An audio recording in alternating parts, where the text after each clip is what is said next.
the first PMC event of the year. It is Elsa Chang, who is a character designer. She's going to talk about her experiences and also do a fun little demo with us. So Elsa, take the stage. Yeah. Is it all right if I share my screen? Yes, go ahead.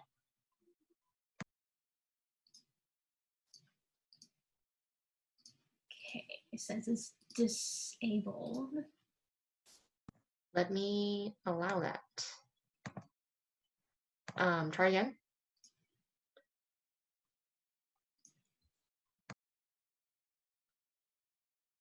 Okay. Can you all see? Yes, you got it. All right, cool. Hi, my name is Elsa, and I am a character designer at Disney Television Animation, and I've been there for almost 3 years, and I've been doing character design for about 8 years now. Yeah, I live here in Southern California, grew up in Southern California, went to school here. Yeah, just pretty much just put my roots in and yeah, just basically grew up and started working here.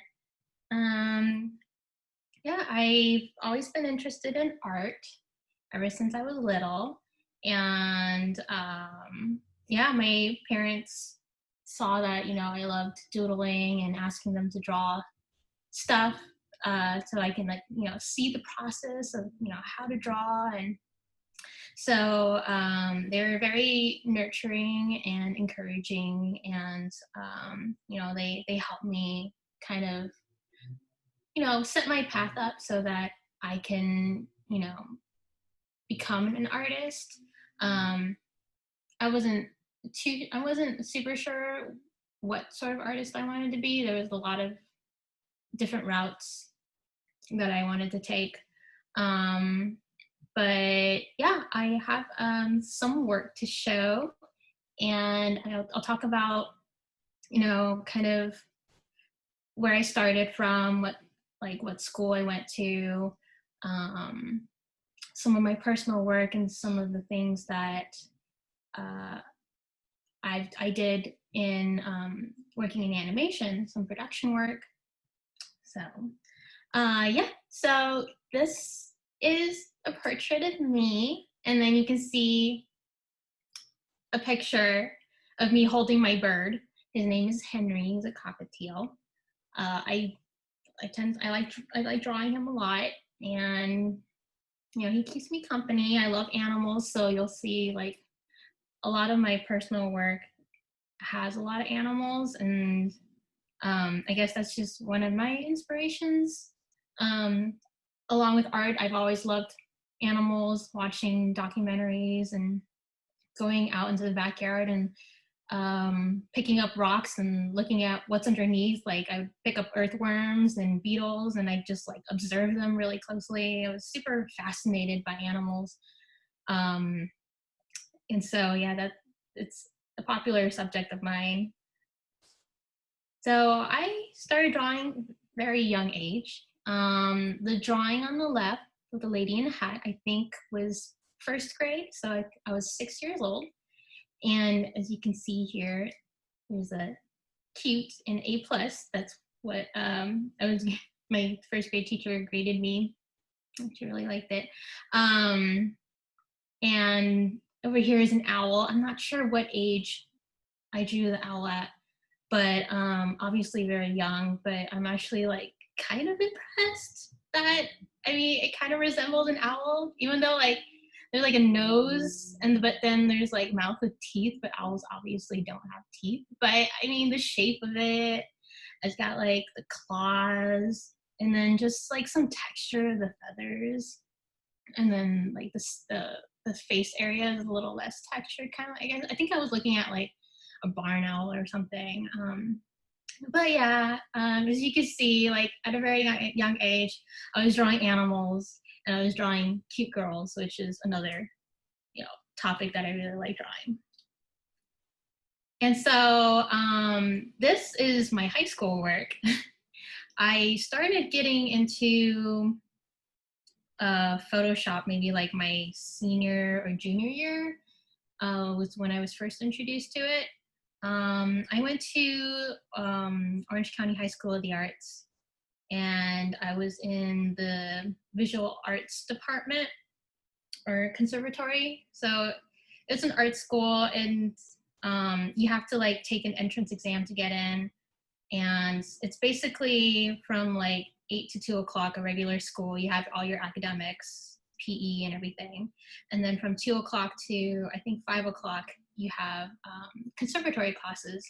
And depending on what conservatory you are, I was in visual arts. So obviously I took, painting classes.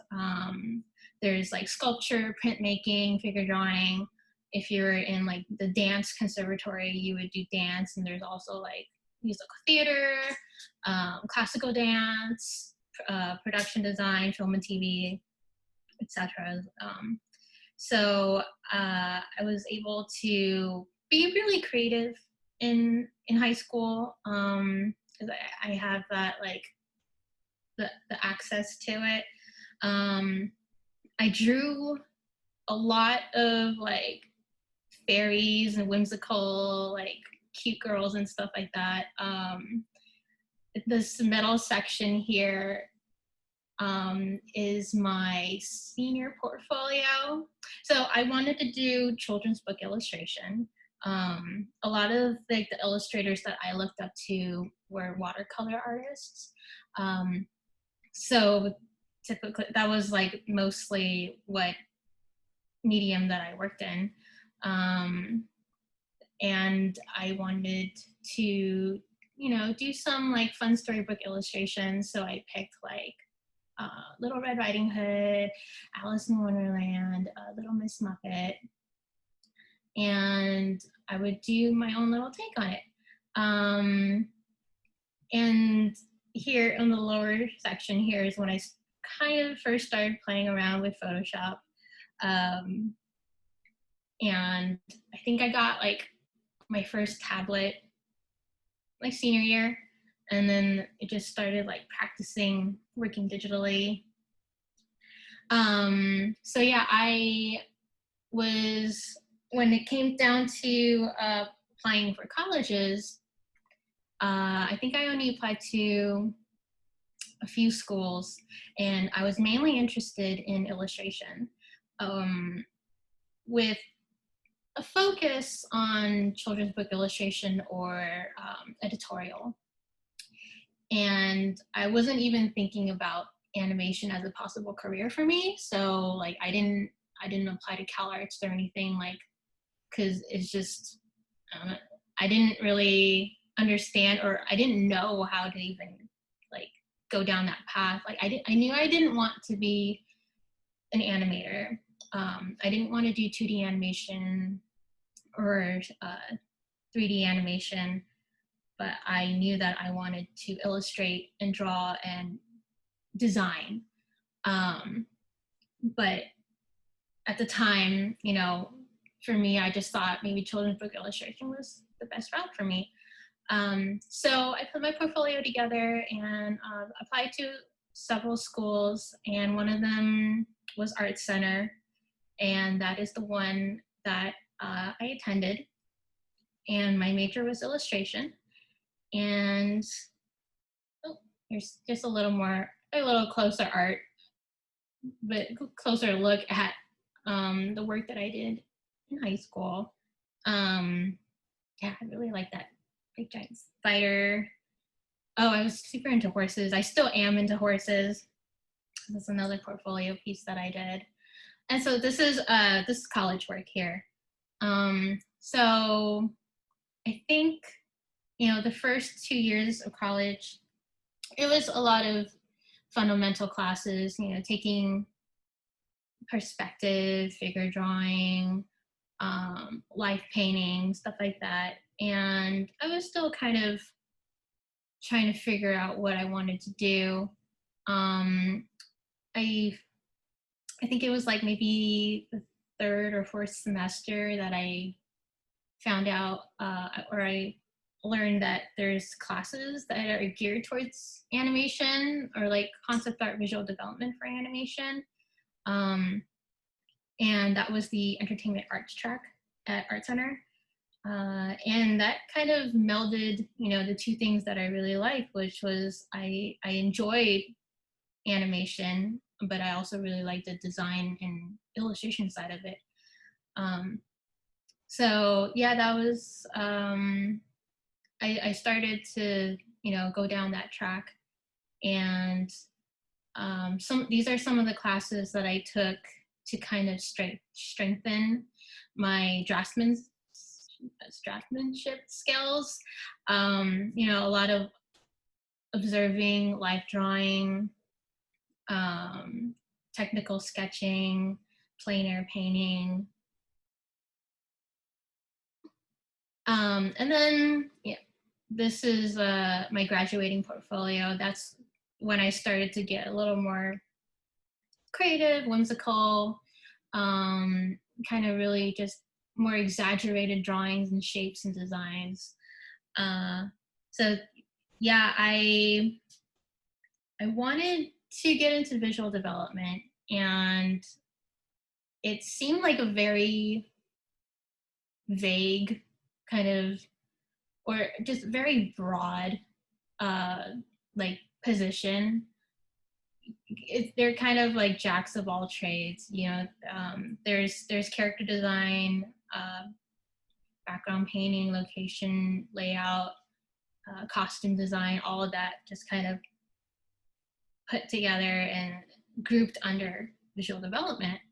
And so that was kind of the portfolio that I made. It was a lot of different things. It was prop design, it was background, it was characters.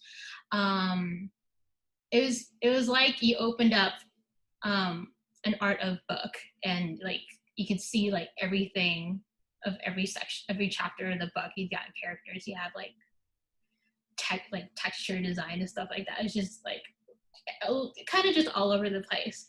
Although it was like a decent portfolio. It did get me a couple of jobs. I think it was just too broad. And so I started to kind of narrow it down a little bit when I realized that character design was a little more where I wanted to head towards. Let me see what my next file is. Yeah, so I drew a lot of like characters, and that includes animals and people. So this is another piece that was in my portfolio. It's a bunch of birds and just playing around with shapes, but also like I had references for these, so I wasn't just like kind of drawing out of my head. I was like looking at different species of birds, and yeah, just playing around, having fun with texture, proportions, shape. And yeah, these are just some of my pencil drawings that I did. Some facial expressions, and yeah, just the shape exploration down here. So my graduating semester at Art Center, there's like this end of the year for the graduating students. There's like a recruitment day where a bunch of companies would come, and we would like we would get interviewed at each of their tables, like maybe 3 minutes max, a little bit like speed dating. You just like pop your portfolio down in front of the recruiters, and they'll flip through it, and you talk a little bit about your process and what you want to do. And when the time's up, you move on to the next table. And Disney Publishing was there that day. So when I showed the art director that was there, she looked through my work and she thought that it could possibly fit one of the books that they were going to do. And so they gave me a test for Brave, and they wanted me to kind of draw it in the style that I would, did for my portfolio. And they kind of like that flat illustration kind of style with a lot of like textures and very fun shapes and color. And they like the test, so they're like, yeah, let's have you do the book. And so I did the cover, and 2 other artists and I collaborated on the interiors. And so, yeah, this is like, I mean, a really fun book to do. I love drawing horses, and it's a Disney Pixar property, so I was super excited. And it was children's book, which was, you know, one of the things I wanted to do. And so, but in the meantime, I was also working, doing freelance with other companies and studios. So while working on this book, I was freelancing as well. I was working from home, which is, you know, pretty common for children's book illustrations. They do have their own office where they have illustrators work on the Disney books, but for the most part, all of my book projects I've done from home. And so in the during like this whole you know, freelancing stuff after I graduated, I put my work up on Blogspot, which is what I was using as my main portfolio website at the time. And I noticed I was getting a lot of visits from just, I don't know, random people, but I kind of attribute that to, you know, how I got a lot of the work that I did, you know, right after college. I would get a lot of emails from, you know, potential clients. They're like, oh, we saw your work on Blogspot, or we saw your work on Instagram and we really liked it. So we thought we'd reach out to you and see if you'd be interested in our project.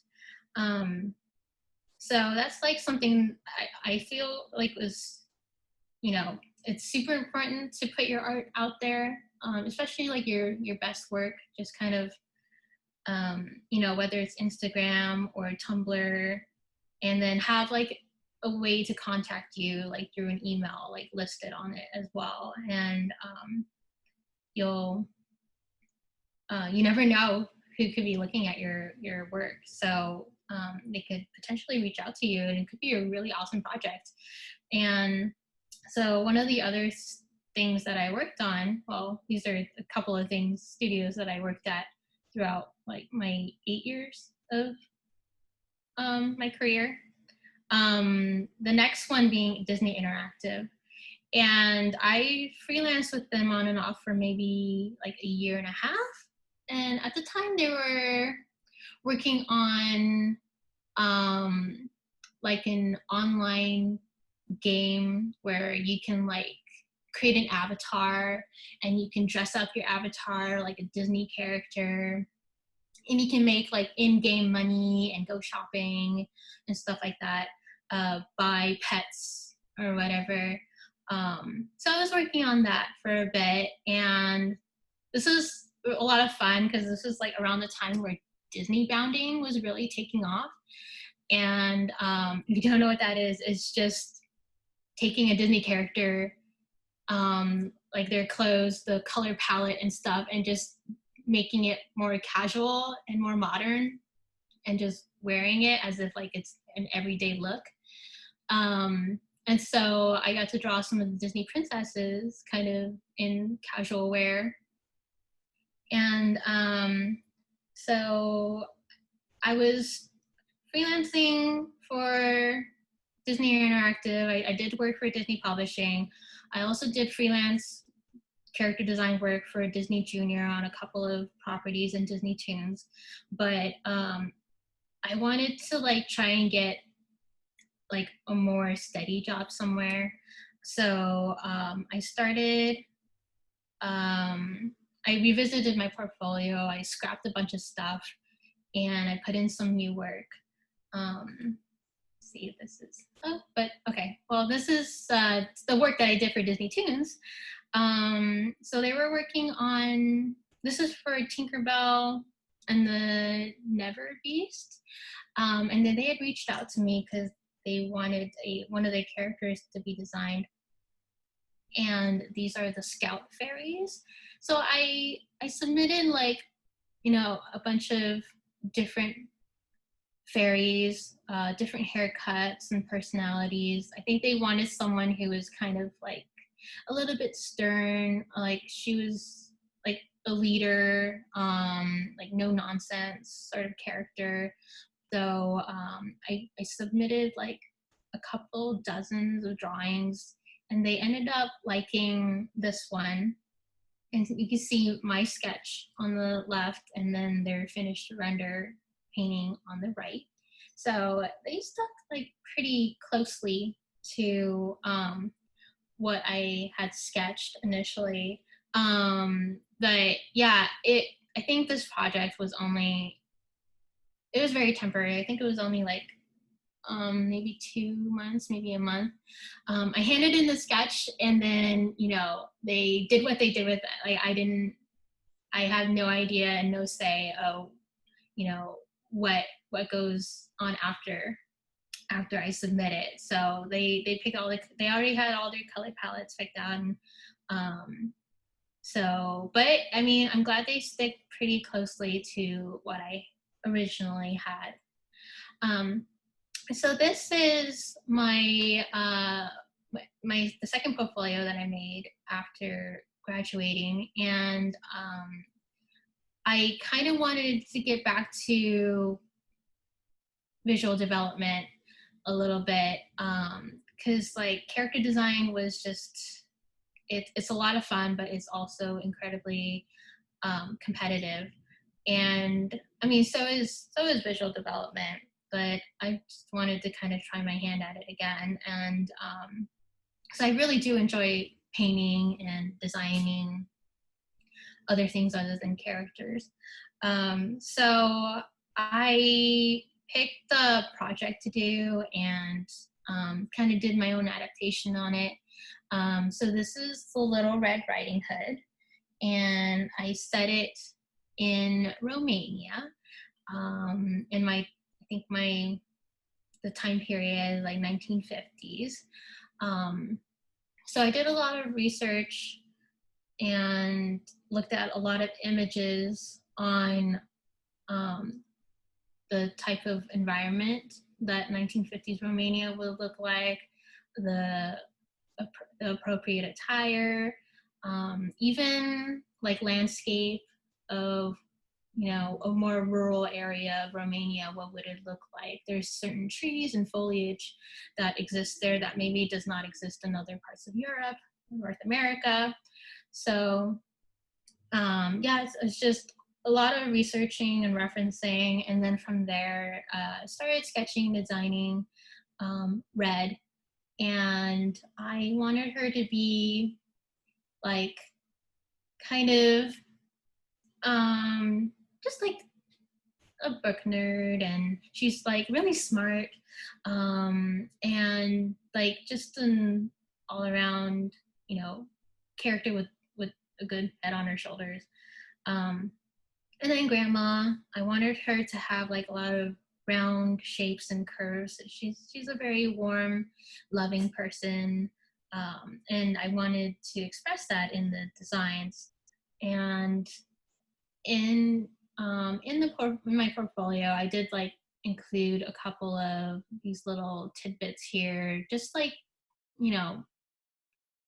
kind of explaining my decision and like further kind of bringing out the personality of the characters.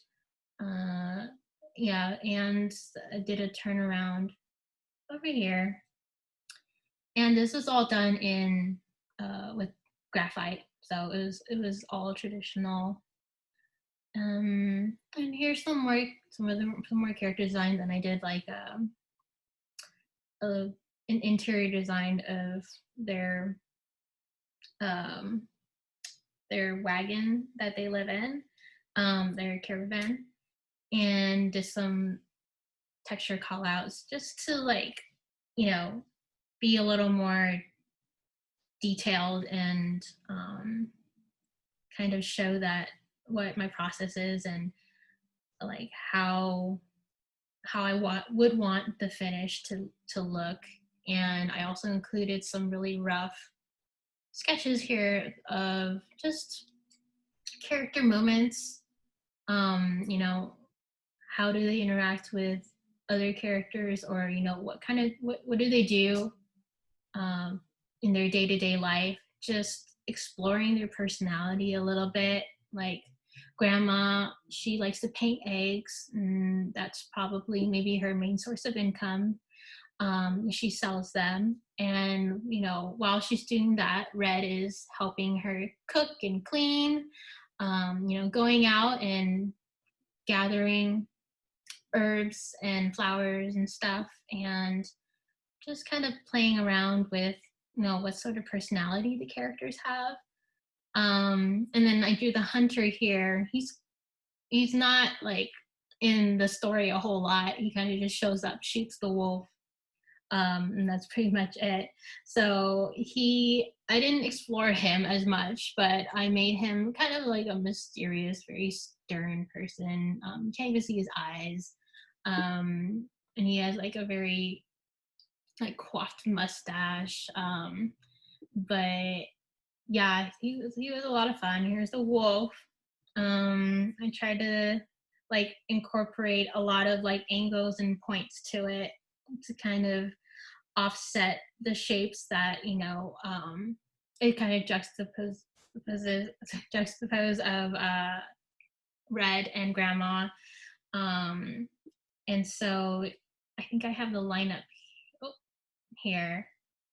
So you can see like all the different shapes and height of the different characters, but I'll go back and so this is just some more character moments. They're extremely rough and they're actually really tiny. At the time while I was making this portfolio, I was being mentored by Lorelei Beauvais, and she's a visual development artist at Disney Feature. And I was making a portfolio, and I asked her like what sort of things like I should include. And she said that rough sketches is a good thing to have in your portfolio. It kind of shows your thought process and your ideas, but also of course have like finished work as well. But I think it'd be good to have like a good balance of it. So not just have like a portfolio full of sketches or a portfolio full of finished work. There should be a balance. And so I included a couple of these like really rough just watercolor pieces, just again, kind of giving the characters more like personality. They're not just like standing there in a T pose, or just looking just in just like a random pose or anything like that. Like a character can look like really good. It can have like all the great designs incorporated into it, but it could also look kind of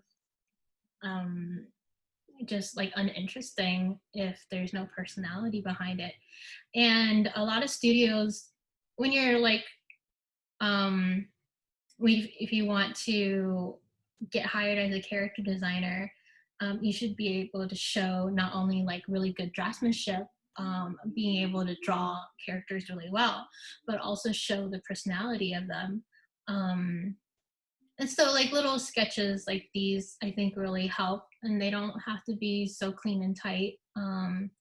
These were super loose, and I really enjoyed kind of just like figuring out the characters a little bit more that way. And you can see I did a little bit of props, and then like a front and a side turn of the caravan. And so I submitted this portfolio to the Disney animation training program that they were doing. I applied twice. The first time I applied, it was with my art center portfolio, and I didn't get in. And the second time I applied was with this portfolio, with my Little Red Riding Hood project. And they ended up really liking it. I don't know if it's because it was just pretty completely different from what my other portfolio was. This one was done completely traditionally, and I usually work in digital media. And I guess some things stood out to them about this portfolio. And so I got accepted into the training program for visual development. And so what you do in that program is you get paired up with a mentor. So I was, my mentor was Helen Chen, and she was a visual development artist, and I believe she's now a production designer at Disney Feature. And so there are different like departments that you can apply for, and there is story artists, animators, layout, editorial, and I think that was it for the year that I submitted. So they would pick like 3 or 4 from each department, 3 or 4 applicants for each department. So there's only 4 visual development slots were filled for that year. And so I worked with Helen. She kind of just like was a consultant, and helped me kind of learn a little more about what visual development is. She's more background painting oriented, and I think they paired me up with her on purpose because they knew that I was more character oriented. And to be a visual development artist, you also need to be pretty strong in backgrounds and painting as well. But there were other mentors there as well that were more focused on character design. So I was allowed to go to them as well for advice and feedback. But not only just the mentors, they really encourage you to reach out to anybody at the studio. So I was able to talk to other designers and animators that weren't being mentors at the time. And they very graciously made time for me and helped me with my project. So it's a 6-month-long training program. The first 3 months, you pick a project based off the list that they give you. And they want you to basically make a visual development portfolio based on that project. So I think the options were for my group was Peter Pan, The Jungle Book, I think Alice in Wonderland, and one other one. It might have been like Cinderella or something, I can't remember. So I picked The Jungle Book because it gives me an opportunity to draw and design animals, which I felt I'm pretty comfortable with, and that I could really showcase my skills and designs. So I set it in Africa, and I wanted Mowgli to be, in the beginning I wanted him to be really young, like almost like 3 or 4 years old. And you can see the design here. This is where I started off. Like he was just a little round boy. And instead of being with a wolf pack, I thought maybe he could be like with some sort of boar or warthog or something like that. But then I thought, since, you know, the jungle is such a dangerous place that maybe he should be a little bit older just so that he could be a little wiser and kind of navigate his way around a jungle without getting eaten. So I aged Mowgli up, and I took the opportunity to also make Mowgli into a girl. And so I played around with, you know, her clothing, her hair, and since there aren't really wolves in Africa, she was adopted by an African painted dog pack, and so this is her family, and then here on the right side, I designed Baloo to be a hippo, and then here is I forget his name, but he is a jaguar. But yeah, there it was just like playing around with shapes, even like within the contour lines, like playing around with the patterns as well, the shape of the spots, the way the folds and wrinkles kind of, you know, it gives you information of the weight and volume of the animal. And here on the top you can see the lineup. We got Ka and Shere Khan designs here. It was a lot of fun, and so the mentors would just kind of help you, kind of guide you along, and yeah, just kind of put you on the right track, or you know what Disney would typically look for, and what they wouldn't. And so that was the first 3 months. And the second half of the training program, you actually get to work on development projects at the studio. So I think we worked on 3 or 4. None of them I can show you because none of them really, none of them got greenlit except one, but that project left Disney and went over to Netflix, so it's a completely different project. I don't even know what it looks like now, but yeah, so you get to work with the directors, and you know, they would kind of pitch you the idea of, you know, what they want. They had several projects lined up that I think we worked with 2 directors. Each director had 3 pitches, and we helped the director kind of come up with designs, whether it's like props or characters, so that they could like put it on their pitch board and then pitch their project to the studio. And we were also working with our mentors while doing the development project. So that was a really great experience. Typically at the end of the 6 months, you would move on to another project, or like you would move on to a project in develop or in production. But once we finished our training program, there weren't really any projects at the time for us to go on to.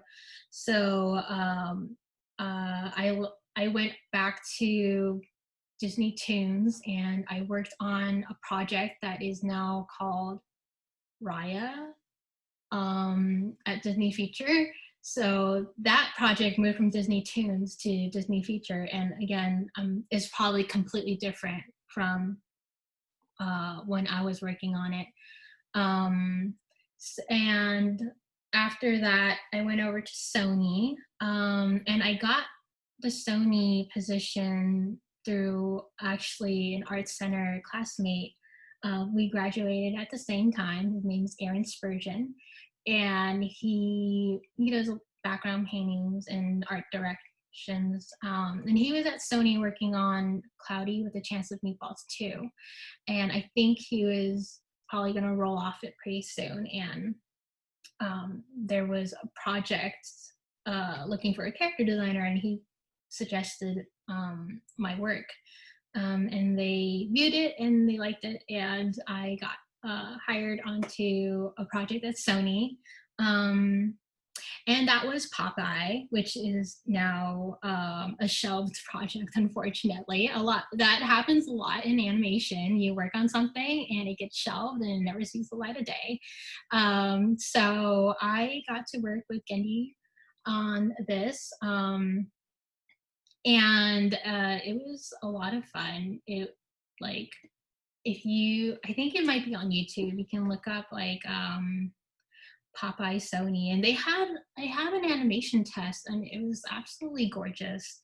The colors and everything, the animation was just, it was beautiful. It's really unfortunate that they couldn't continue on with the project, but this was some of the things that I got to work on. Some turnarounds of the characters, prop designs, costume and color. Yeah, and I got to work on a couple of development stuff at Sony as well. I think a couple of projects there, which again, I don't think they're ever going to see the light of day, but it was still a fun experience, and I got to make some new friends, and hopefully I'll get to work with those people again, which usually does happen. Animation is a pretty small industry. You'll probably work with the same people a couple of times. And so after Sony, I went over to Paramount Animation. Before I worked on this project, I was working on a development feature project at Paramount. Actually with a lot of my old Sony colleagues. After Cloudy, they had left to go to Paramount, and I was one of the artists that left as well. And so we were working on one development project, and again, that one got shelved. And it's a very common thing. You'll see it reoccurring a lot. But I was brought on to SpongeBob Sponge Out of Water, which is a sequel to the SpongeBob feature film. And it was being produced at Paramount Animation. So I got to work on this project, which was, I guess, my first, no, okay. Yeah, at Sony, I was a visual development artist, but I mainly focused on character design. And then I think at Paramount was when I officially transitioned to character design as my position, and then brought over onto SpongeBob, where I was working full-time character designer. And since I worked mostly on the 2D part of it, when you work in, and this is a TV animation property, so a lot of the work on this project was basically working at a TV animation project where you had to do special poses, and special poses are poses that are a little more exaggerated or pulled, and require some more finesse and clarity for the animation team. So these planktons here, I referenced the poses from the storyboards, and they wanted him to be really angry and frustrated. So I did a couple of these poses, and I think this one ended up being the final one. And then also got to do some fun little designs of SpongeBob and Plankton and like a cute chibi kind of design, which I think got taken out of the film. And also Squidward as a T-Rex, which I'm not sure if that stayed or not, but it was fun regardless. And so I did get to do a bit of color work. So, you know, even though I was character designer, I got to kind of do visual development work, which is a little interesting, but it was fun. I mean, it was kind of like painting a children's book, honestly. So here is the storyboard panel, and then they want the painting to basically have like the same pose and very similar composition. And so I painted the background and the characters. And I think I have a finished screenshot of what the final looked like. So yeah, this is what it ended up being in the film, which is it's pretty similar, not like exactly to a T, but as you can see, like the ground is pink. The clouds are like kind of pink with like a yellow sun highlights on it. The trees are, yeah, like this teal color with pink hearts on it. And then here's another shot that I did, and it's basically, so this whole scene takes place in SpongeBob's head, which Plankton had infiltrated. He literally went inside SpongeBob's brain, and while SpongeBob was sleeping, and this was the dream that SpongeBob was having. So Plankton was kind of having it was like a terrible fever dream for him, because this is the complete opposite of, you know, what he would surround himself with. And so he comes across these two popsicle girls, and they're holding hands, and it's referencing The Shining with the twin girls. So I painted them kind of like the purple and pink and blue with the gumdrop pathway, and the final ended up being I think they just wanted it to read more clear as a popsicle, and I think like the 4th of July rocket popsicles are pretty clear, that, you know, you look at it and you automatically know like, oh, okay, yeah, it's a popsicle. Like everyone has seen these popsicles in like an ice cream truck. But yeah, they kept like the gumdrop pathways and the edge of chocolate cake. And this is the final. So it actually ended up being a very tight shot rather than a very wide, far away shot.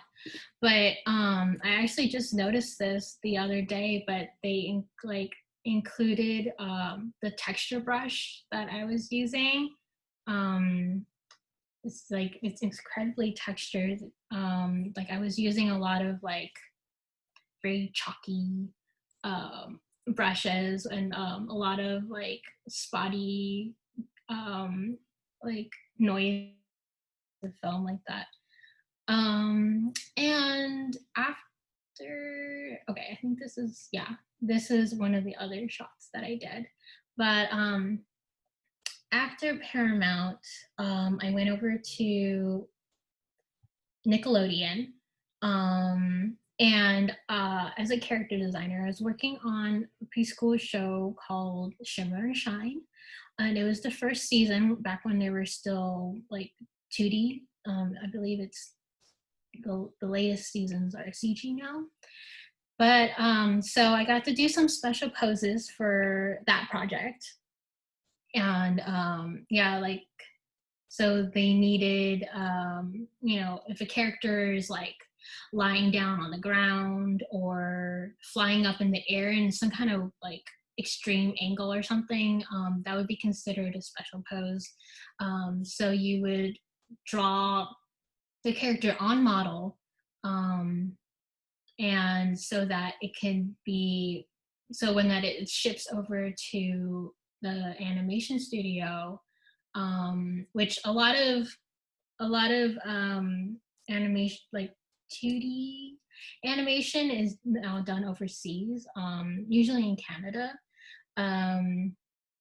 And so we would like package all of our designs and special poses and whatever references the animation studio would need, and then we would send it to them so they would know exactly like how to draw it, like hit all the key poses and stuff like that, and know how to position the characters the way the directors would want them to be seen.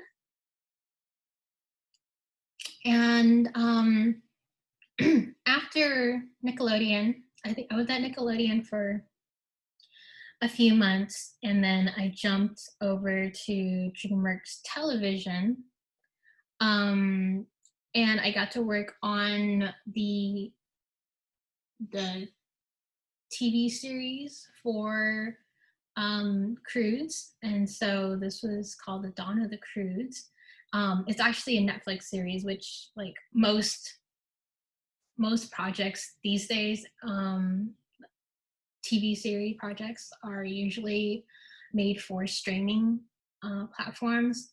There are some here and there, like Disney will still make things for XD or Disney Channel. But you know, like obviously there's like Netflix, Amazon, and DreamWorks. They all put their projects on streaming platforms. So this was for Netflix, but it was through DreamWorks, but distributed by Netflix. So I got to do, I mean, these are just some of the designs that I did. Most of the work that I did is special poses, which I feel like is not as interesting to show as like fun designs. So I think like I got to do this every once in a while. The animals in the Crudes world are all hybrids of something, of like at least two other animals. So like this is a Krabby Tabby, which is half crab, half tabby cat. And over here is a Pugot, which is part pug, part otter. And I think these are like lemur monkeys or something. So that it was a lot of fun to design. I was on that project for I think 2 or 3 years, and then I moved on to another project at Dreamworks Television, which is a spin-off of How to Train Your Dragons, and it is Dragons Rescue Riders, and it's for a younger audience, so like little kids and stuff. But I got to design some really cool dragons. They didn't want any existing species from the film franchise to exist in the TV spinoff, or the Dragons Rescue Riders spinoff. So I had to like design all different dragons from scratch. But the main focus of the project was baby dragons. And so these are just a couple of them. I think this was for a very specific breed that was written in the show. I think it has like acid saliva, so if it spits the saliva at like a rock, the rock will like melt or something. So yeah, I was, you know, referencing a lot of like different reptiles and stuff. Like this one has a tail of like a leopard gecko, and this one has a tail of a chameleon. This one is a little more like a salamander. And so yeah, designing animals and creatures like this is a lot of fun, since like I, you know, observe and study a lot of animals, and so being able to incorporate that into designs is always a lot of fun if I can ever, yeah, put in some really cool like biology or something like that. I try. So this was, so I worked on Dragons Rescue Riders for I think about a year, and I got approached by Disney Television on, and they asked if I would be interested in a character design position, and it was for the Mickey Mouse shorts.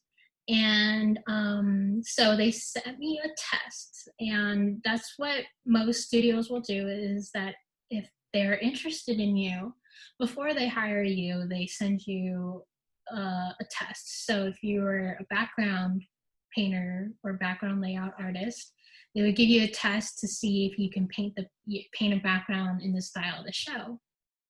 And so if you're a character designer, they'll send you a character design test, and they would want you to pretty much match exactly what the look of the show is, and they would want you to draw like on model and with like the right brushes and the line weight distributions and everything. Just like there's a very specific look to the show that they want you to emulate.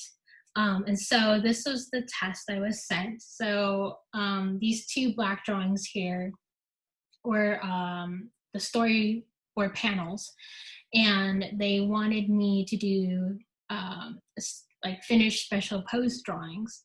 So I would take this storyboard panel and I would draw the characters in that composition on model, and I would just draw I would draw past the frame cut off. So you can see like, the full fingers and the hat and stuff like that. So they wanted a rough pass, and then they also wanted a finished cleanup. Because on Mickey, it's a very small staff, so as a character designer, you would do your own roughs and your own cleanups. There are some projects where if you want, you can just do the roughs, and they hire a cleanup artist to specifically clean up your roughs. But on Mickey, the artist we did have a cleanup artist, but it helps the production along if you can also clean up your own sketches, which is really helpful. So I did a cleanup pass here, and the same with this storyboard panel here. I just did a rough of Mickey swatting odor away from him, and I also did a finished pass here. And to like Google what the model sheets looked like, so that I could follow exactly like what the style of the show is. They would have like maybe thicker lines on the contours, the outer contours of the characters, and then like on the interior of the characters, the lines would be a couple of pixels thinner. So yeah, I kind of paid attention to that, and drew the characters with that in mind. And yeah, turned in the test, and they really liked it. So I got to work on my first project on that Mickey was actually working on the theme park ride for Disney World Hollywood Studios. I jumped on the tail end of it, so I was able to do some special poses on a couple of things on there.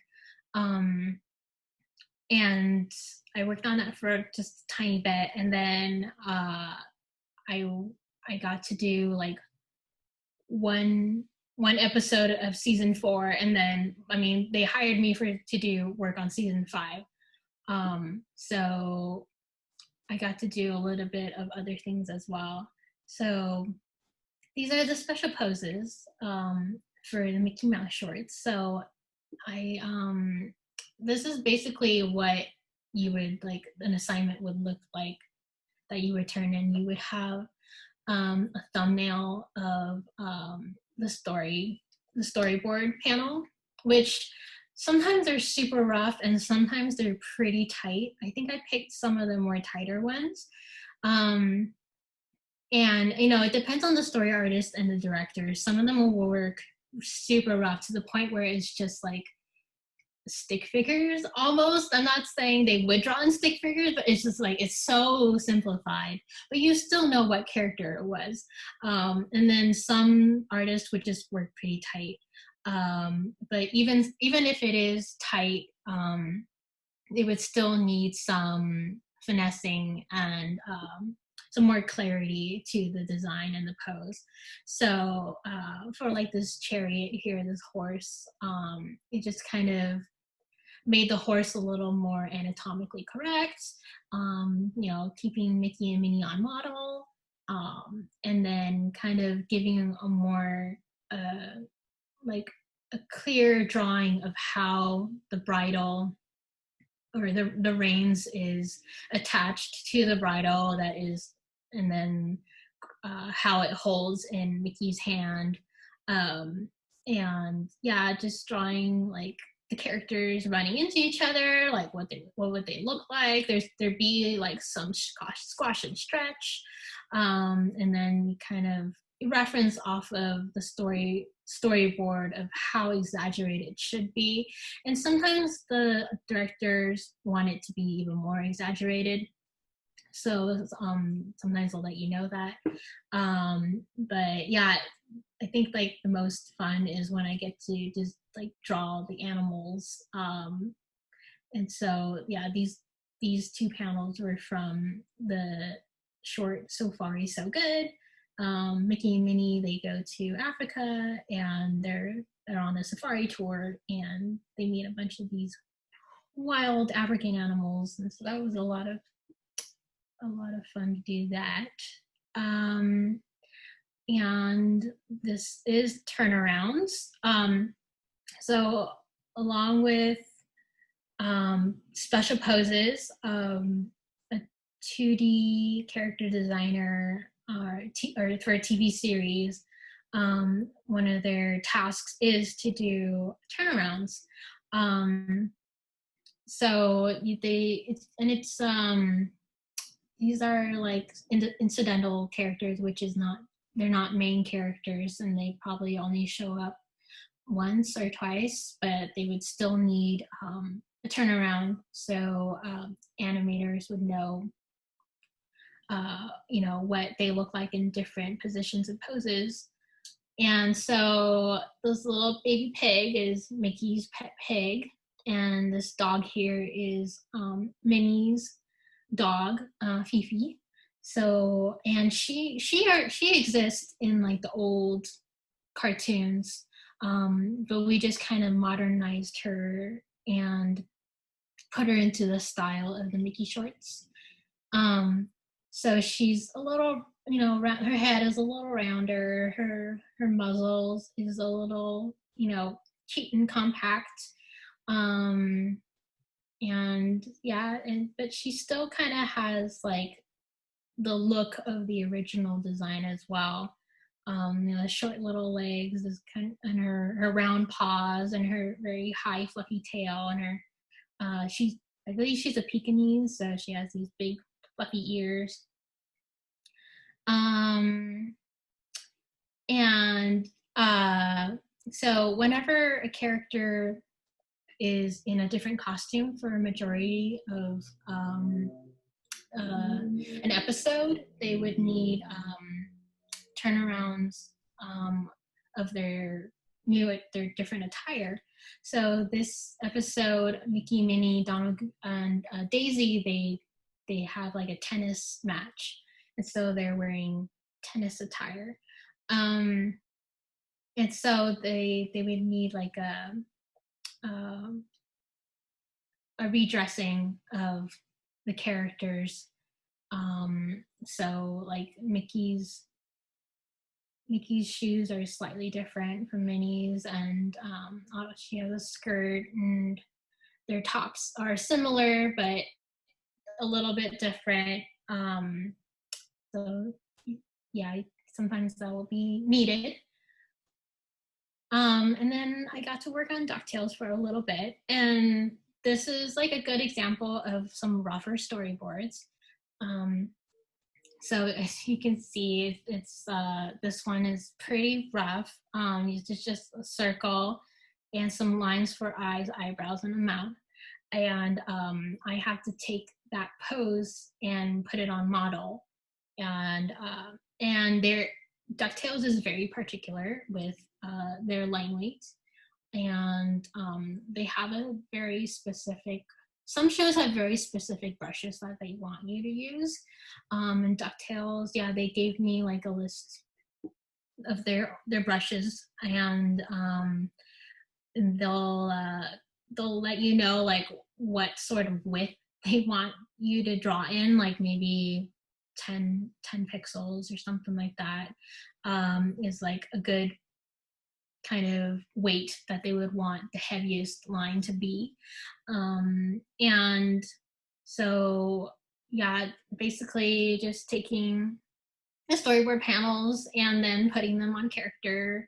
And this was actually my DuckTales test too, I think. And they just ended up using it in the actual episodes. And yeah, earlier on, even before Mickey, I got to work on Big Hero 6 television series. And this was when it was back when it was in development in 2015. And the show creators, Bob, Mark, and Nick, they were trying to figure out what sort of style they wanted to go with. And we were kind of playing around with a more lineless sort of artwork, kind of like the Tangled animated series, or go with a more like comic book look, which like Big Hero 6 originally was a Marvel comic. So I think they ended up going with the lines, which makes a little more sense. It looks more like a comic book. So it's just playing around with what like look they wanted to go for. And here's a turnaround of Hero, and kind of like just a little fun pose of Baymax. And so like for this project, it's pretty different from Mickey, where the lines are a little thinner and there's a lot more angles and straight edges. And yeah, with Mickey, it's a lot of just round shapes and lines, a lot of squash and stretch. And then Big Hero 6 is a lot more like a comic book, like comic strips. So here are some more turns of Hero. And yeah, I just threw in some color in there to just kind of break up the shapes a little better. It just reads a little clearer that way. And here are some designs of Go-Go. And yeah, on the left here, I kind of drew her intentionally kind of like Kim Possible style, because Bob and Mark, they're showrunners on Kim Possible, the animated series. So I thought, oh, maybe they would like to see something like that. But I mean, the notes from executive it was a little too much like Kim Possible. So they wanted to kind of, like go in a different direction, which like I totally get.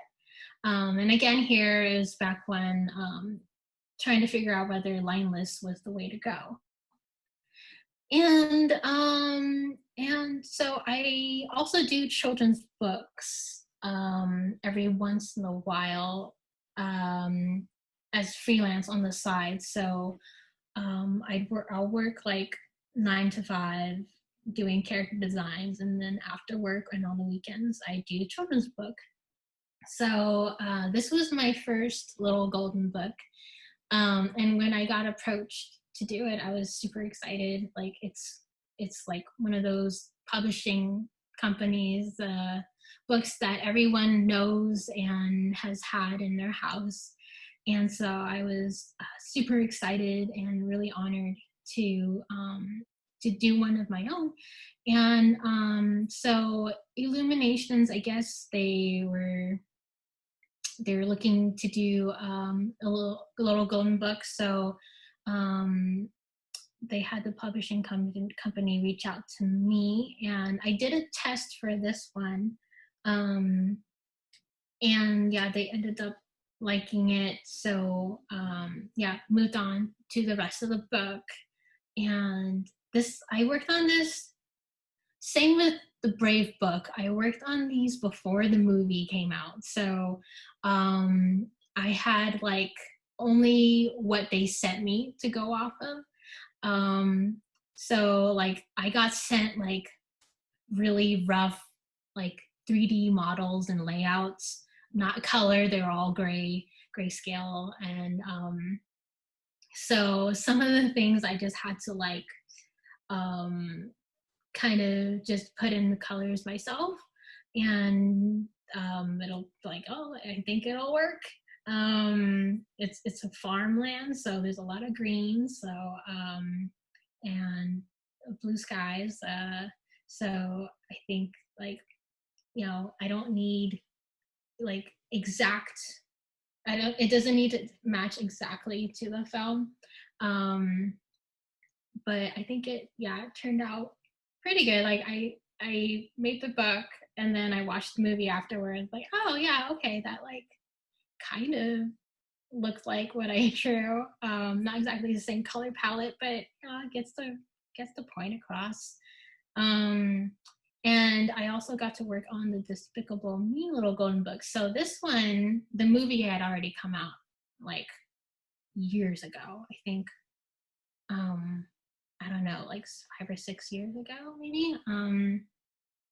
So I had a lot of reference to go off of while working on this one. I just like I bought the movie on Amazon and I was referencing it like every page. I would go to that scene and be like, okay, this is how this particular rocket is drawn, and this is how you know, this is the pose that Groot is in, and the minions and the little girls. So that one was both of these golden books kind of had like different experiences. Like the Secret Life of Pets 2 one, I felt like I had a little more creative freedom just because the movie hadn't come out yet. So I get to kind of fill in like the, you know, information a little more with what I wanted to put in. And then Despicable Me, since the movie had come out, like it was a little easier because I had like the movie reference to look and reference off of. So it's like, oh, this is the exact color palette. Like, okay, that's a lot easier. I don't have to make it up myself. But yeah, it was both a lot of fun. And this is some of my personal work. I mean, like I said earlier, I really like drawing animals and women as like my main topics. And just some, I guess, caricatures of musical artists that I like. Ariana Grande and Billie Eilish. And yeah, I like to draw like cool badass chicks sometimes. So I have a series that I did, like a personal project where I just drew a bunch of girls on motorcycles. And then, but I also like super cute, you know, animal work. So yeah, draw cats and unicorns in space. Again, there's the Billie Eilish and Ariana Grande as Alphabet and Glinda from the musical Wicked. This was actually based on a the Grammys last year, there was a paparazzi picture of the two of them together, and someone on Twitter made a comment that they looked like the Wicked characters, and I was like, oh, they really do. I love that. Like, I love Wicked, and I love Ari, and I love Billy, so that kind of sparked that drawing. And then I did a drawing of I think it was for Mermaid, one of those Instagram drawing kind of challenges, or but yeah, it was just some fun stuff. And yeah, I think that's it. So yeah, now I'm still on Mickey, working on the newest season. But prior to that, earlier this year, I was working on Proud Family, Louder and Prouder, and The Ghost of Molly McGee, which is another new upcoming Disney television series.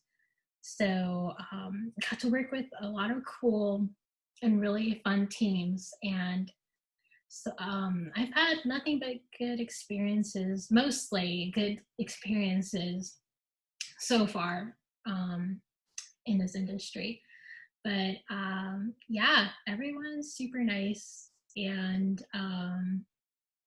it makes, you know, working with people a lot easier if you're kind and nice and easy to work with. But yeah, that's it for my presentation. Elsa is going to demo something. I don't know if you want to talk through what you're demoing while we're also like reading out questions to you, or how do you want to do it? So I'm going to do a character design demo. So I grabbed the photo reference off of the internet, and I'm going to be designing a skater girl based off of this reference, and we'll see how closely I reference it, but I might go a little away from this direction. We'll see. Okay. Melinda and I will be going, like, switching off and asking the Q&A questions. Sounds good. Cool. So I'm going to start you off with a little short Q&A. One of the questions someone asked was, how long did you spend developing your Red Riding Hood portfolio? That one, I think it took me 3 months. 3 months. Yeah, I think so. That like included gathering reference, and also like actually executing the drawings and stuff. Our next question is, what is essential in a character design portfolio? Is it more story-based or having as many designs as possible? For character design portfolio, I think it'd be a good idea to maybe put like design characters based on a project.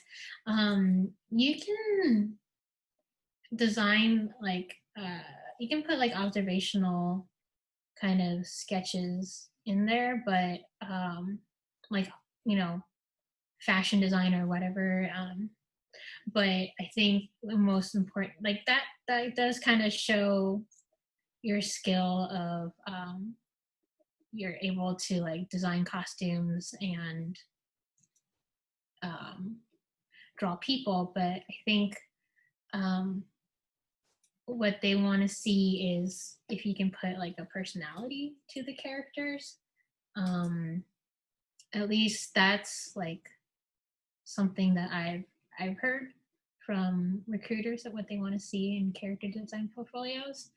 Yeah, just have like personality in your characters, like not just have them look really cool or nice, just but also have them have some sort of story or yeah, like give them a personality.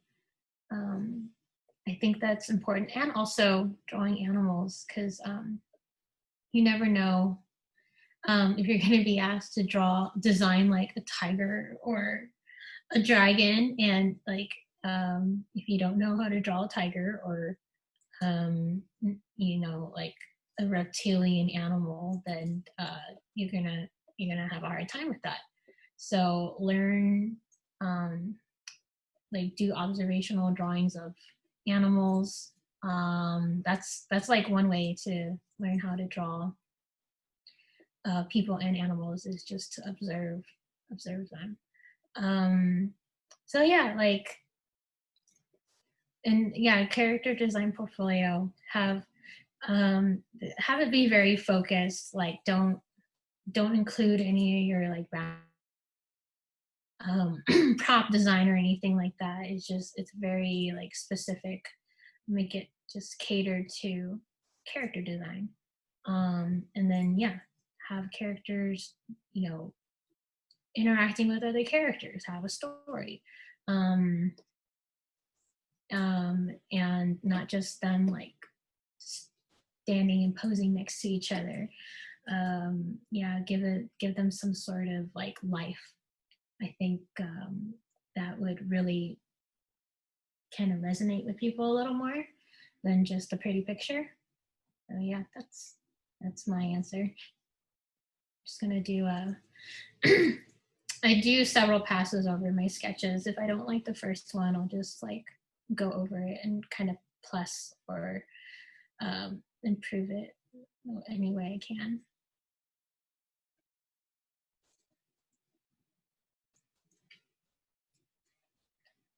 If anyone's wondering, I'm drawing on a Cintiq, and I'm using Photoshop. We have another question from one of our advertisers, Sunshine. She asks, how do you continue to level up in your design and draftsmanship abilities, such as artists you study from, exercises, habits, etc.? That's a good question. I just,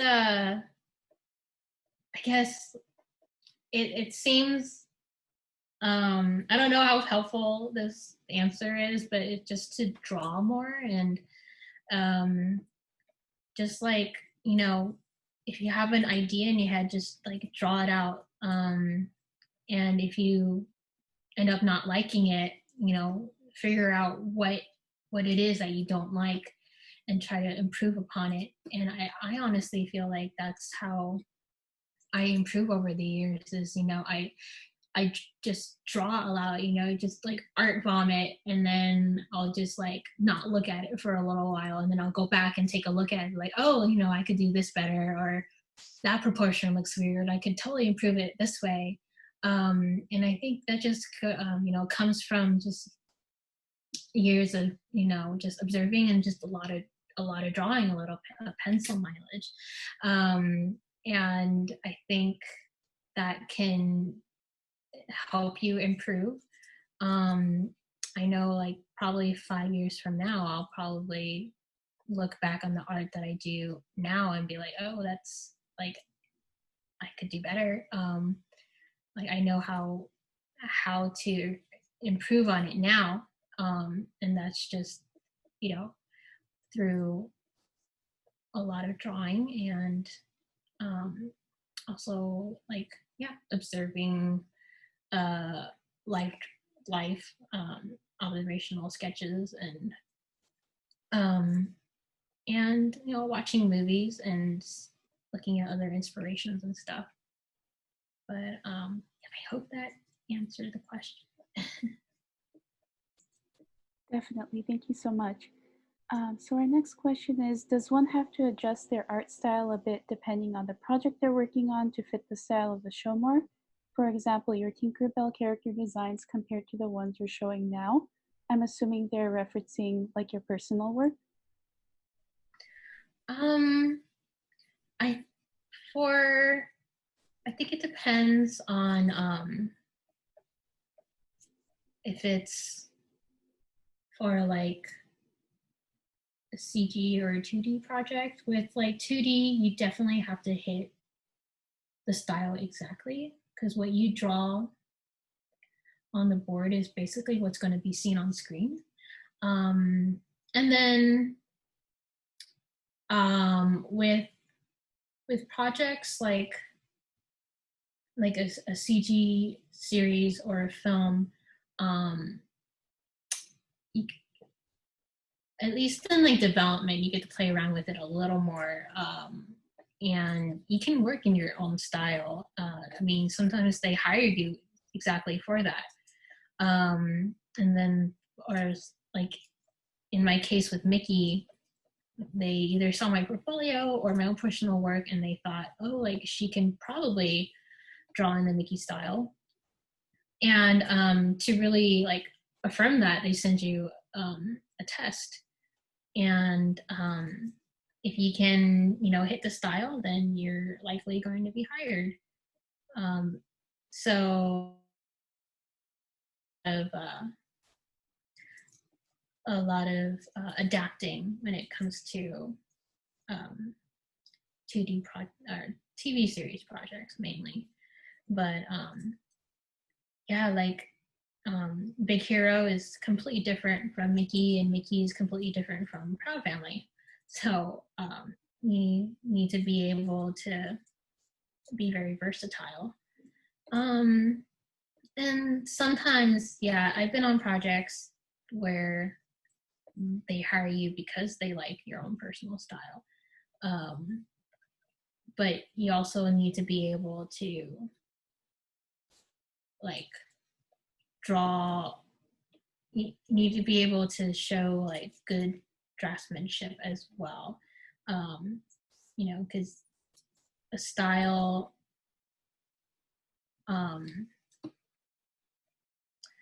like you, there's a lot of technical drawings when you're hired on as a character designer, and you should like be able to draw like if they need you to draw props, you should be able to draw props, obviously. And it's not always just like, oh, fun designing, like just playing around with style. And you also need to know how to put kind of translate what they want into the style of the project. So yeah, you definitely, there's a little bit of both. Yeah, sometimes they'll hire you for your own style, and sometimes you have to be able to adapt. Most of the time it's you have to be able to adapt. That's probably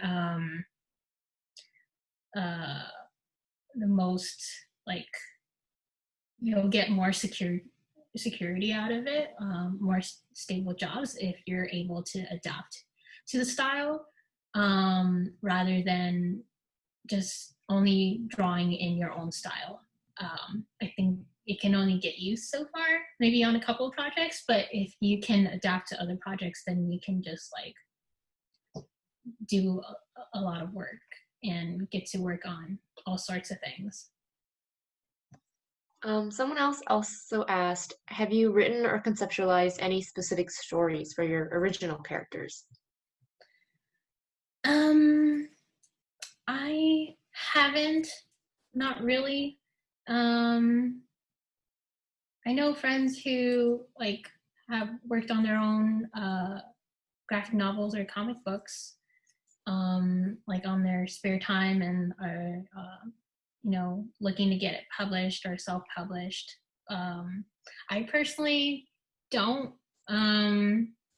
I just like what I draw is just usually just for fun characters that I'm not really looking to develop it into anything more than that. So no, not personally. I used to do a little more, yeah, like creating more original characters and stuff, but I just like can't really, I don't really know what to do with them. So I just like, so I don't really design or create characters that I draw over and over again, unless like I want to make a pitch project or like or do a graphic novel or something like that. But I know plenty of people who do that, and that's awesome. But yeah, I personally, I don't have the time or know what to do with those characters. One of our other wonderful advertisers, Jess, is asking, because of current circumstances, what do you do to keep yourself motivated to create and work from home? And do you find yourself stuck in an art block? Oh, that's such a good question. It's definitely very hard to keep myself motivated right now, and that's okay. I know a lot of people are going through the same thing that I'm going through as well, and there was like a period of when maybe like the first couple months of quarantine where I just really didn't create anything for myself. I would work on projects for Disney, but after that I just, I didn't really work on any personal work, and it was hard to get motivated, but I'm trying to do more work now, like more personal work now, but it's not always like the motivation is not always there. For as working from home is not too bad. In animation is actually not all that different than working from in a studio, other than you don't get to see the people. Well, you see them on Zoom, but it's obviously you can't just like pop over to someone's cubicle and be like, hey, let's go get coffee, or oh, what are you working on, or something like that. But like productivity work-wise, I don't think it's too bad, because like at the end of the day, work has to get done. So I just like really try to push myself to do work stuff. But yeah, personal work is sometimes a little more difficult right now, and yeah, it's okay if you can't produce anything at the moment. At least like sometimes I just feel like relaxing, or not stressing about trying to create new art. But when I feel the inspiration, I'll try to sit down and I'll draw. And what I try to do to keep myself at least pretty regular with drawing on my own personal stuff is just to gather a bunch of reference photos of things that I like or want to draw. Like, this girl, I really like her attire. I like the color palette, and yeah, even like her hair color down to her, like her trousers and stuff. It's just really appealing to me. So I'll just save a bunch of those on my computer, and if I feel like like, oh yeah, I kind of want to draw something today, I don't know what, I'll just go through that library of like collection of reference photos, like, oh, that's a really cool looking horse, or that's an adorable dog, and I'll like I'll draw it, and if like if it looks good or looks nice, then I can post it or something. But yeah, it's difficult in times like this. But yeah, sometimes the motivation is there, sometimes it's not. Sometimes I'd rather play Animal Crossing or play with my pets, and that's okay too. One person was wondering how they would know if their style fits what a studio wants, because some animation studios prefer different styles. Mm-hmm. Yeah, it's hard to really know because it's not like they're going to tell you. They're like, oh, we're looking for this specific thing. It's sometimes it's luck. Sometimes, yeah. I mean, you just put your work out there, and then a recruiter or art director will come across it, and then it could be something that they're looking for. You never know. But I think, yeah, it's something that you can't know for sure unless you like know someone personally working on a project that they're actively looking for someone, and you happen to know the style of the show. Like for like my style, I don't think it looks like the Mickey Mouse shorts at all, but I think they can tell when you have at least the technical skills that they know you can like hit the style. It's pretty simple. There is a lot, like there's squash and stretch, but there's a lot of like just round shapes, very sort of graphic as well. Not a lot of detail work, but if they can like kind of see that in the way that you draw, be like, okay, yeah, I mean, I think they can hit it. And again, like you or they won't know for sure unless you take the animation or the design test. But I would say don't like stress too much on trying to like worry about if your personal style can cater to a project. I would just more focus on your technical drawings, because if you have good draftsmanship, then like style like it shouldn't be too hard to adapt because you know how to draw, and you can like understand like how the lines should look, or like the proportions um of this of the particular character should like match, like what ratios and whatnot, and you can like emulate that because they'll give you references. So yeah, it's yeah, if you can draw well, they can see that you have like the drawing skills. Then like style, that's what the test is for.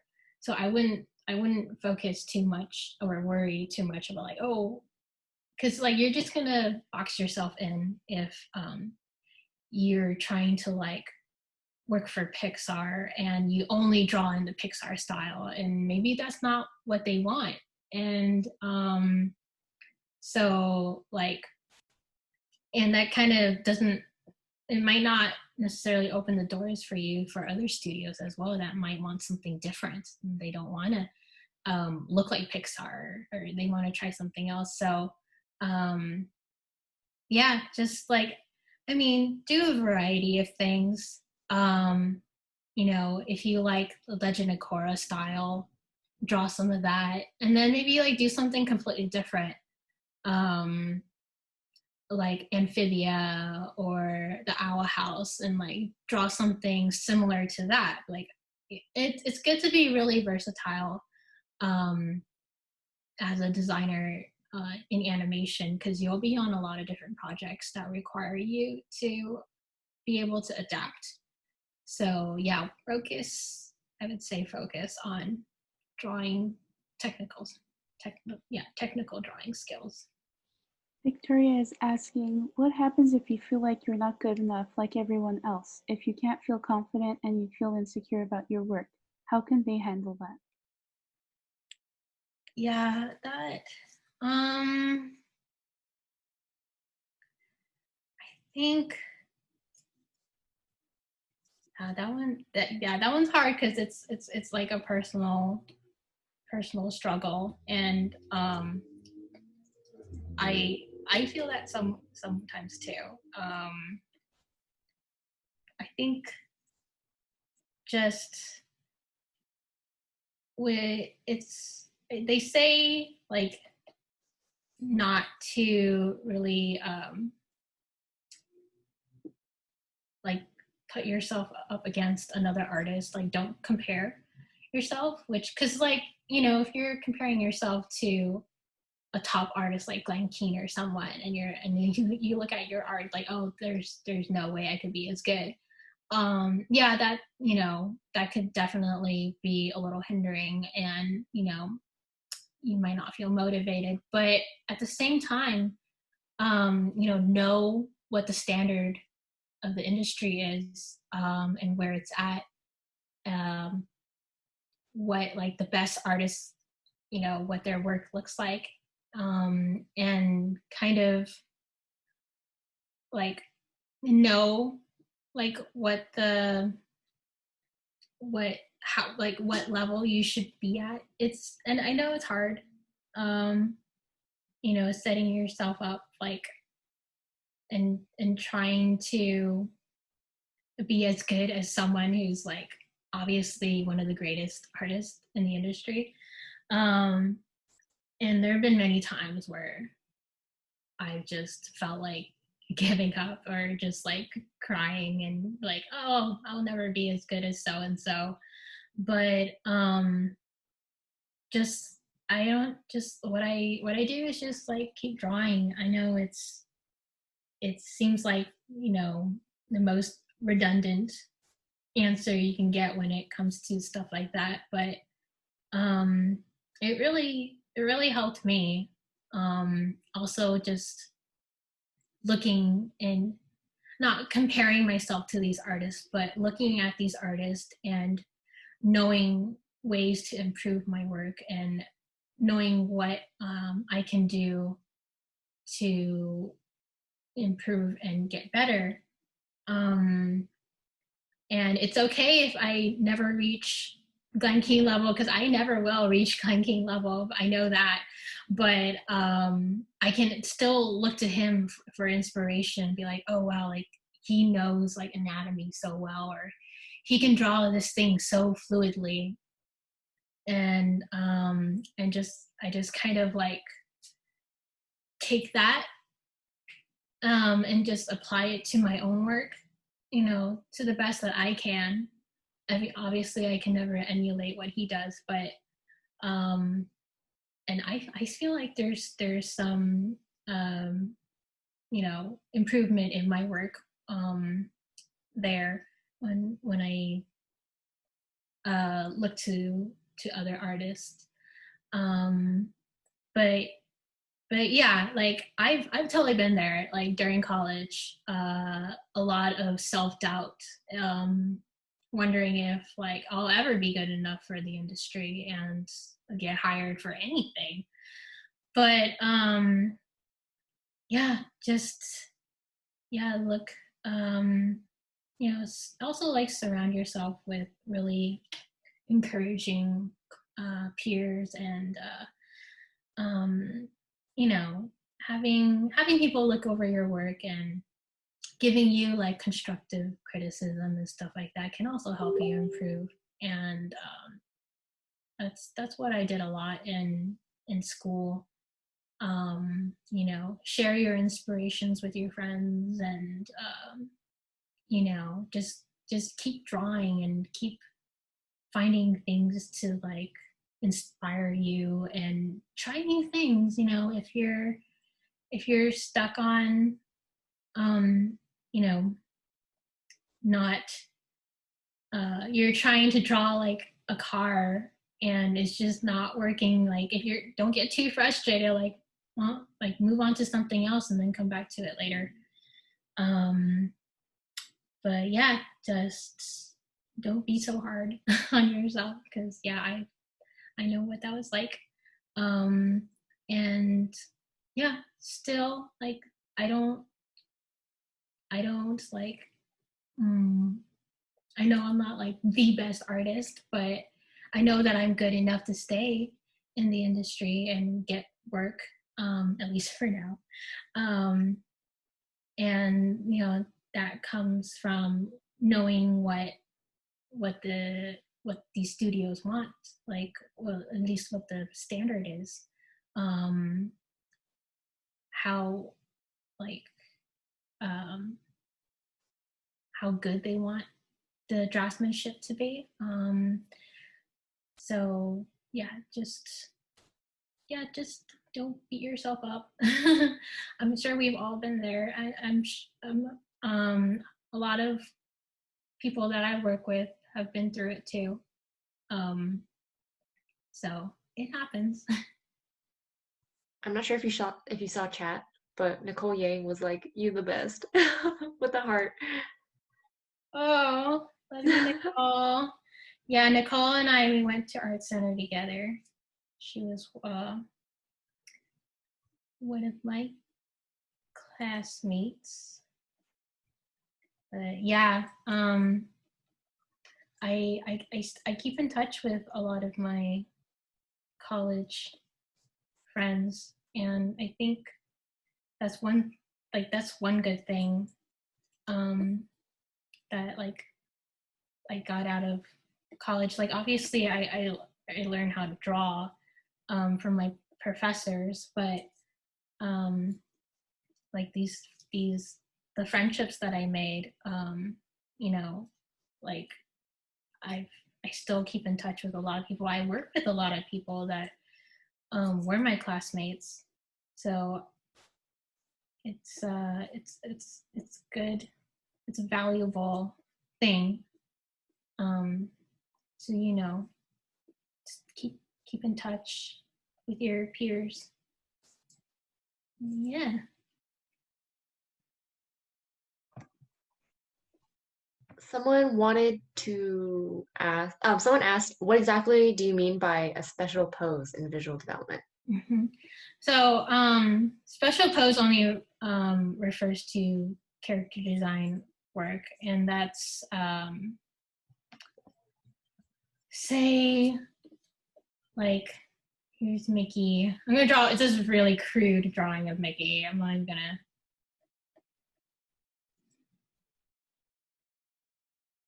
So this is a standard Mickey. So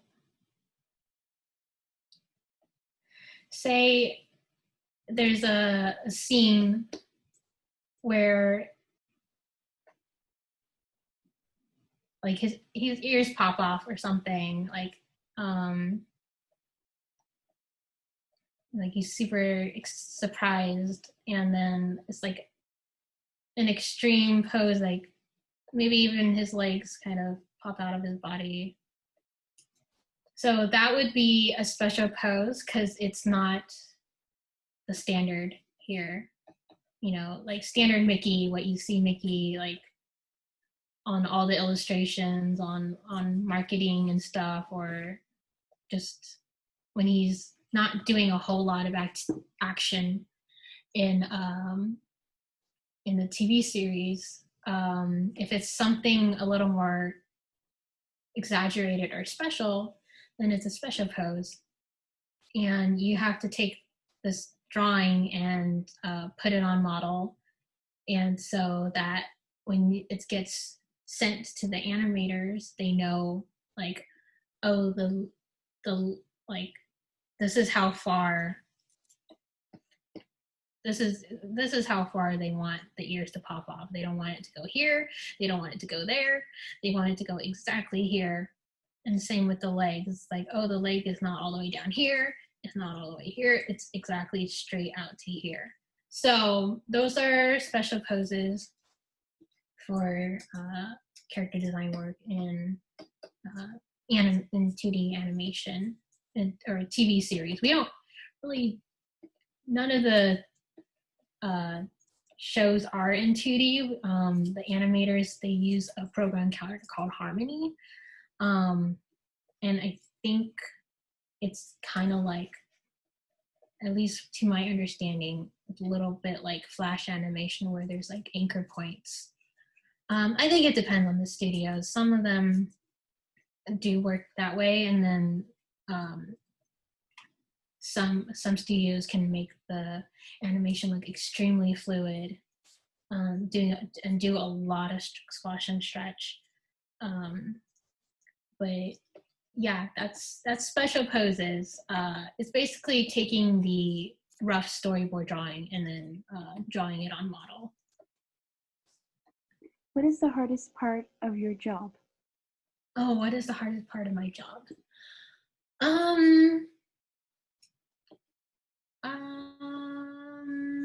I think it's a good question. I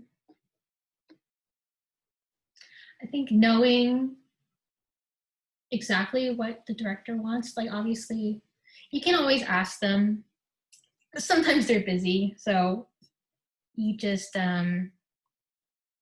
draw what you think they would want and turn it in, and if it's not what they really envision, they can always give you notes. But yeah, I think I draw pretty quick, so the TV animation pipeline is not too difficult for me to keep up with. It is very, very fast paced, a lot faster than feature animation, because you pretty much have to finish an episode every 2 weeks, and that's sometimes it's hundreds of drawings that you have to do, and sometimes those hundreds of drawings are like split up between you and a couple other designers, so not all the workload is on you. Usually on a TV series, there'd be like at least 2 character designers, usually 3, sometimes 4. But yeah, being able to keep up with the schedule is a good skill to have if you're going to work in TV. But since I just naturally draw really fast. It's not too bad. There've been a few times where like I've like fallen behind because that's like maybe there's like too much work, but usually it's not very often. And but yeah, it's extremely fast paced. But yeah, just I think for me, just knowing exactly what the director wants, and even sometimes if you get a drawing from like you get a storyboard panel from the director, then that can like be a little easier, I guess. But sometimes they change their mind and not want what they drew in their storyboard panels, and sometimes you just have to kind of guess. But yeah.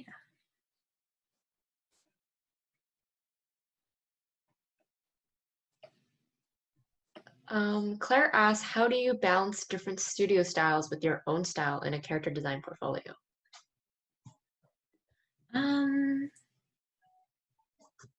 I think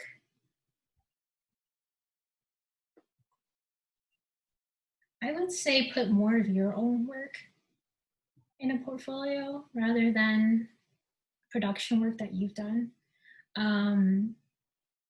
because it shows more of your own voice.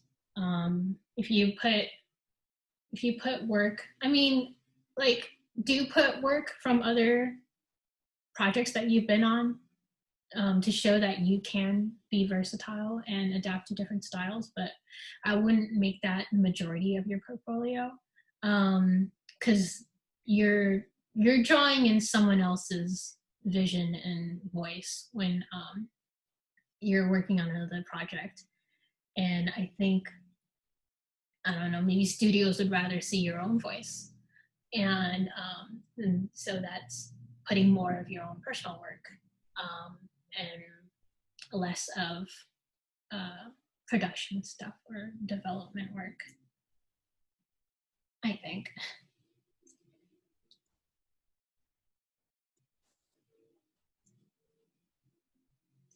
Alexandra is asking, if you didn't pursue art, what do you think you would have studied? What career would you have pursued? Probably something to do with animals. I don't know what. Maybe zoology or something. And again, I wouldn't even know what I would do with like a science degree. I don't know. I just want to be around animals.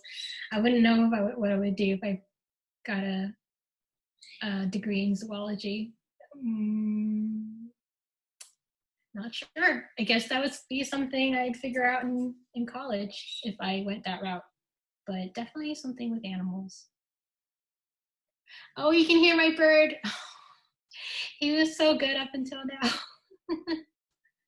Sorry about that. That's Henry.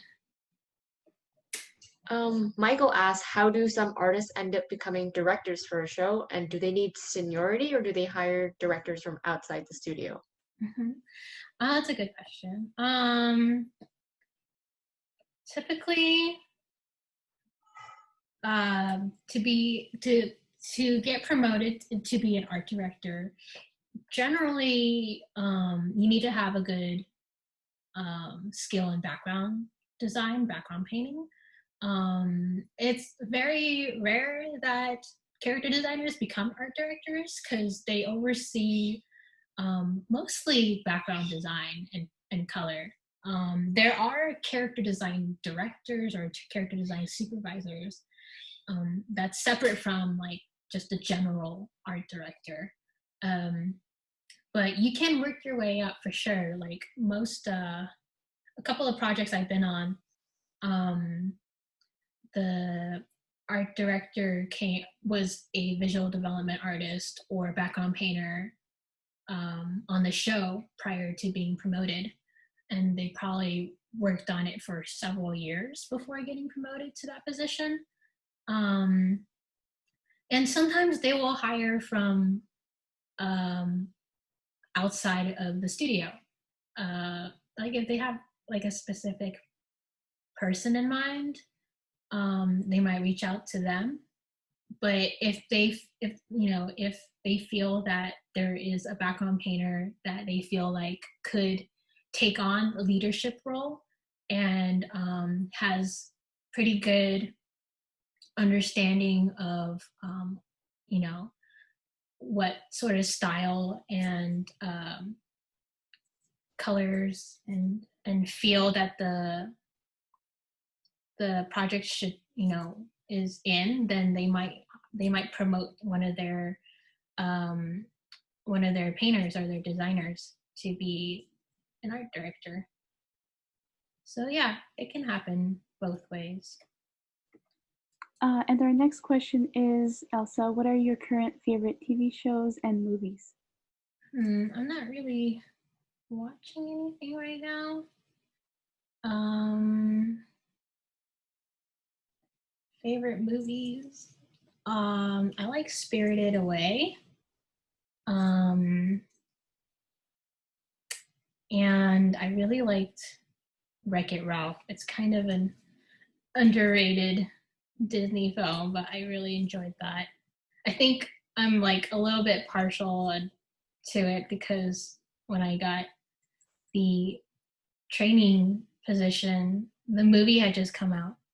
So there was a lot of like hype for it at the studio, with like awards and stuff like that. And my mentor worked on it, and a lot of artists that was at the studio that I looked up to worked on it. So I had a really a real fondness for that film, and it's a lot of fun. TV series, I don't think I'm watching anything right now. I'm waiting for the second season of Mandalorian to come out. I'll definitely be watching that. And yeah, I don't watch a whole lot of series consistently. I like to rewatch stuff a lot. like if it's a show that I really like I just finished rewatching Avatar and Korra, and then I think I watched Breaking Bad for the second time, not like a few years ago.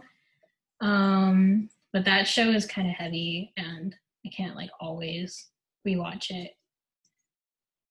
But I don't know. I like a mixture of things. I'm not a huge fan on like action shows, even though like I really enjoy Korra and Avatar. But yeah, I don't know. Just I'll watch a lot of random things.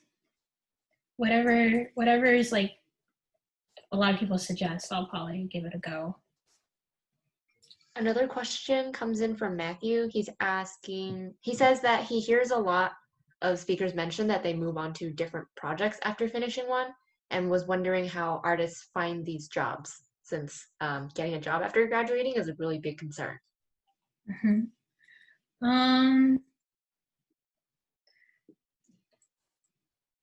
Yeah, I mean, I can like one big factor that really helped me after graduating with getting work and keeping like consistency of doing work is just putting your work out there. Like I have done so many projects that way.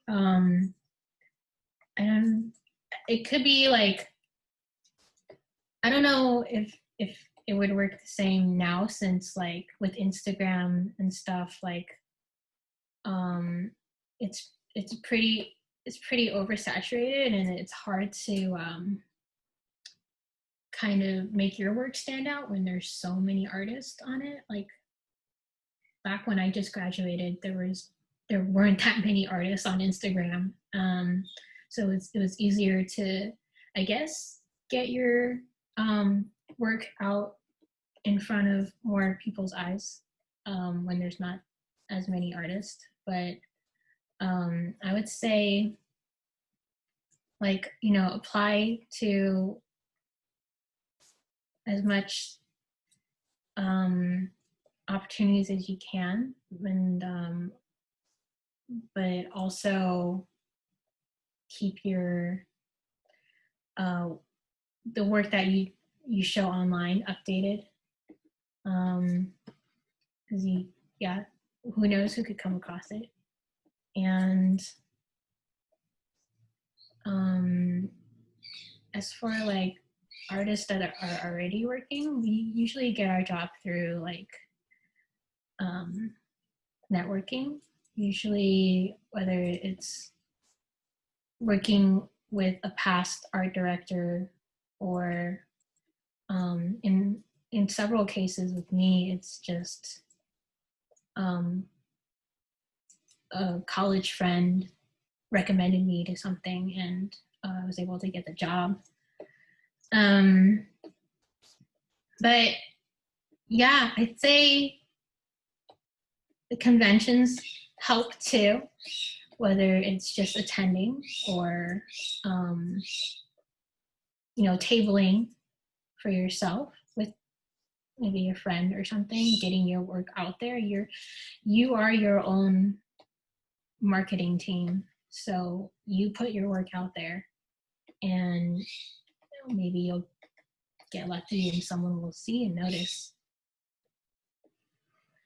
I have not seen Better Call Saul. It's on my watch list, but I do love Breaking Bad franchise, so I do want to watch it. I love Breaking Bad and Better Call Saul. Like I completely binged Better Call Saul after I found out it was a thing, and it's really good. If you have the time. Is it different, like tone-wise? Is it less heavy and dark? than Breaking Bad? It's a lot less actiony because I feel like Breaking Bad there's a lot of like violence and the like a lot of the heavy stuff that you're referring to. I feel like Better Call Saul is it's a bit more serious, but it's also more slow because it focuses purely on the timeline of Saul Goodman before he became Saul Goodman. Could you perhaps walk us through like the steps that you're taking, why you're making certain decisions and such? Yeah, so as you've seen, I've been like noodling around, erasing, redrawing, deleting, overdrawing the sketches and stuff like that. It's just trying to just improve things where I see like there could be like a tangent problem, or maybe like one side is a little more uneven than the others, or just thinking about negative shape as well. How I can make the silhouette of the character look a little better and read a little clearer. I don't want it to be too cluttered or busy, and I just want to simplify things a little. Just play around. Like maybe if I lower the hair here, will I like it a little more? If not, then I'll redraw it. But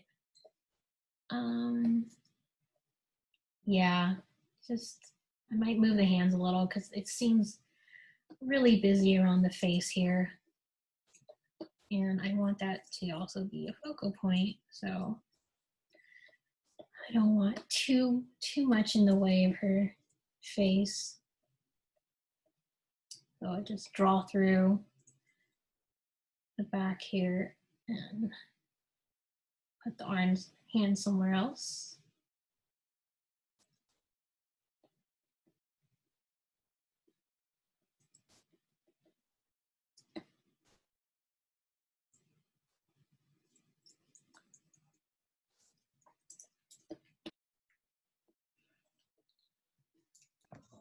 This isn't a Q&A question, but I'm curious, considering that you've worked on a lot of different shows and productions, which one was your favorite and why? I think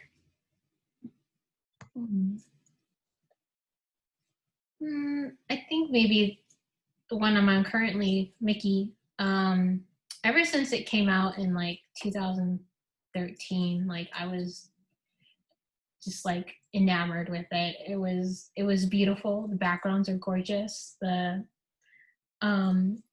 just love how like Mickey kind of explores all these different cultures around the world. And I really liked that. And so I think being able to like work on it was a lot of fun, but also the people are super nice and super great. I love working with the showrunner, who's also the executive producer, Paul Rudish. He's one of the nicest guys I've ever worked with, and super kind, really sweet, really personable. So I think, the project itself is fun, but also the people working on it, I think, really make, working on Mickey a lot of fun. So yeah. So someone is asking, do you have any advice in terms of actually building a network and community with other artists, especially during COVID, where we can't exactly meet over a cup of coffee? I think like really build like genuine friendships with people, and like not necessarily like go out and reach out to like a seasoned artist and try to get a friendship with them, but even just like your peers. Honestly, a lot of the people that I work with, I did go to school with, and some of the people who hired me, I graduated with. So I think I probably get more work from those peers than I do from people who don't know me at all and just see me online and just discover my work. Yeah, just like, form genuine friendships with people, be nice. Obviously don't come off as someone who's, in it for just one reason. But yeah, I think being on Twitter and Instagram, a lot of artists are on there. So, and keep in touch with your peers, and yeah, like there's no conventions this year to really go to do actual in-person networking, but there's still social media, and I followed a lot of new artists during quarantine and discovered a lot of new artists. So, and yeah, started talking to them, and I think, yeah, I know social media can be really overwhelming sometimes, and it's sometimes not the best place mentally to be, but maybe like kind of cater your feed a little bit so that you're not so overwhelmed. And yeah, still like talk to people and, comment on their work, and then, be encouraging and,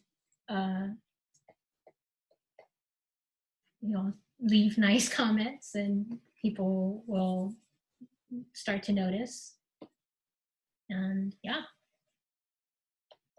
Our treasurer, Jerry, asked, in terms of portfolio layout, in your experience, has there been more common design choices that people stick to, or do most folks usually have very unique layouts? I'm guessing this is in regards to a portfolio website. Mm-hmm. For websites, for me, I like the cleaner the better, and easy use interface. If it's really intuitive and it doesn't I don't have to guess where everything is, then the easier to navigate the better.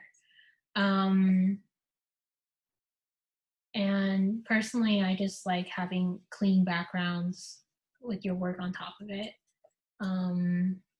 Mine is pretty just everything is on one page. But if there's different projects that you want to section off into different pages on your website, then yeah, go for it. I think, yeah, cleaner the better. Just so it's not, if you're gonna put a lot of work on one page, I just make sure it's cohesive, and it just kind of, it's not 5 different projects on one page. It's one page is full of props of one particular project, and it could be filled with props, but at least it's it's all cohesive. It's all one project. But also think about spacing and stuff like that. And yeah, a lot of portfolios are just flipped through really quickly. So just put your best work in your portfolio. If there's anything that you don't like or you kind of have doubts about, that's not not worthy, or not just, if you show your best self, I mean, that's probably the best thing for your portfolio. Don't put anything you're not proud of, and don't put anything that you don't want to do as a career in your portfolio. So if you never want to draw, if you never want to draw like architecture, don't put buildings or anything in your portfolio. Unless like you're a background painter, then you have to know how to draw that. But like I can draw motorcycles, but it's not what I want to do for a job. So I don't put that in my portfolio. I put that in just like Instagram or something like that. Although sometimes that sometimes that backfires too. I've had to draw motorcycles for projects before, but it's fine. I know how to do it. So let's see. Originally, I wanted to be able to color this, but I think just the design is as far as I can get with the time that we have. That is a-okay. Do not feel pressed. We don't want you to be stressed out. I don't know. It usually, yeah. Sometimes these take a couple hours for me to do, and sometimes it takes like an hour. It depends. Mm-hmm. Sometimes like I can finish one of these during a lunch break, and then sometimes it takes a little longer. And like when you're talking at the same time, it does kind of slow things down a little, but it's okay. What are some of the favorite brushes that you use? Because I noticed that there's a lot of different brushes going on the tool presets. Oh my gosh, yeah, all of these. I only use like one. Let's see. These, I have a bunch of Kyle brushes here. Kyle Webster. He designs a lot of brushes for Photoshop. These are really nice. I like never use them. I don't know why, but these are really nice, like chalky painting brushes. The one I use a lot, I think only maybe one or two out of this whole list that I actually made myself. Everything else is from work or from like Kyle. But this is the brush I use. I played around with one of the default Photoshop brushes and like played around with the pressure sensitivity of it, I guess. And so I got this, and I've been using this one for like, I don't know, 10 years maybe, this one. But like this is the official DuckTales brush. I don't know if you can see up close, but there's like, it's not perfectly solid. There's like little grainy holes and stuff like that. But this is what we use on DuckTales for cleanup. I have some brushes from some other shows. Like this is from The Ghost and Molly McGee. Yeah, so it's got some wobbly edges to it. There's another one I really like to use, and this is just like a texture brush. This one I got from Disney. I was just kind of like snooping around the server at Disney Feature, and I looked into the Paperman folder, and I think one of the artists, they had this brush, so I call it the Paperman brush, and so I really like this one. It does look very like Paperman. So yeah, some of them I just take from work, and some of them I download. Most of them I download. Some of them take from work, and then this is like the only brush that I've ever made by myself. Thank you for sharing. I also admit I never make my own brushes. I just like import Kyle's brushes into Procreate. Yep. Yeah, Kyle's or Max's brushes, they're all really great. Because I don't have time to make my own brushes. Easier to use some really good ones that are already pre-made. for the longest time, I didn't know that Kyle brushes were free if you have like an Adobe subscription, Mhm. and we get it through school. So I was like, I went 2 years without Kyle brushes. Yeah, he's got some great ones. I need to play with them a little more. I have so many brushes and I really only use like 2. Yeah, I downloaded his mega pack and I was like, wow, that's a lot. Maybe next time. Yeah. I was like, oh, what project can I work on where I can use these? Someone wanted to know about your action list in Photoshop and if you use it often or not.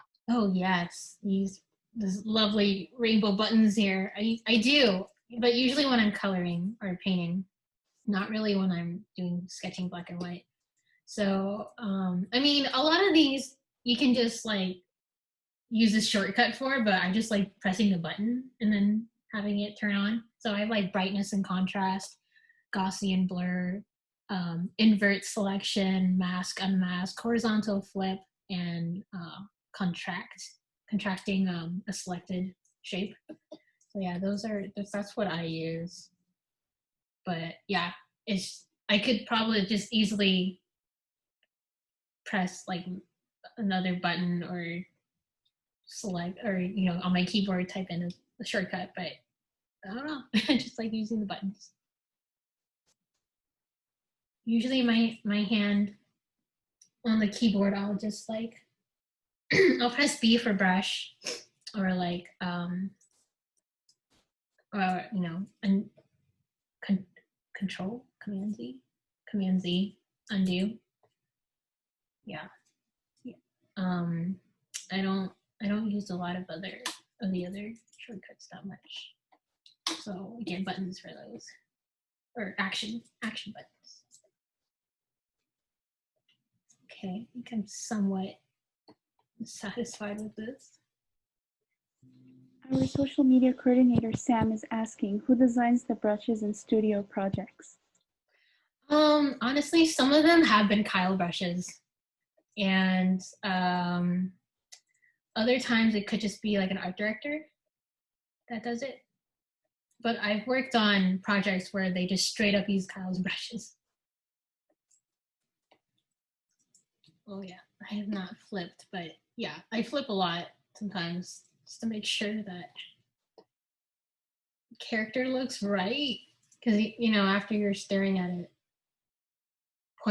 facing in one direction for a long time, your eye just kind of gets used to it and don't really think that anything is really wrong with it. But I do flip every once in a while to make sure that it is looking right. We have a question from Isabel. They're asking, do you still prefer to do some pieces in traditional mediums? If so, what kind of subjects / pieces? Say that again. Isabel was asking, do you still prefer to do some pieces in traditional mediums? And if so, what kind of subjects and pieces?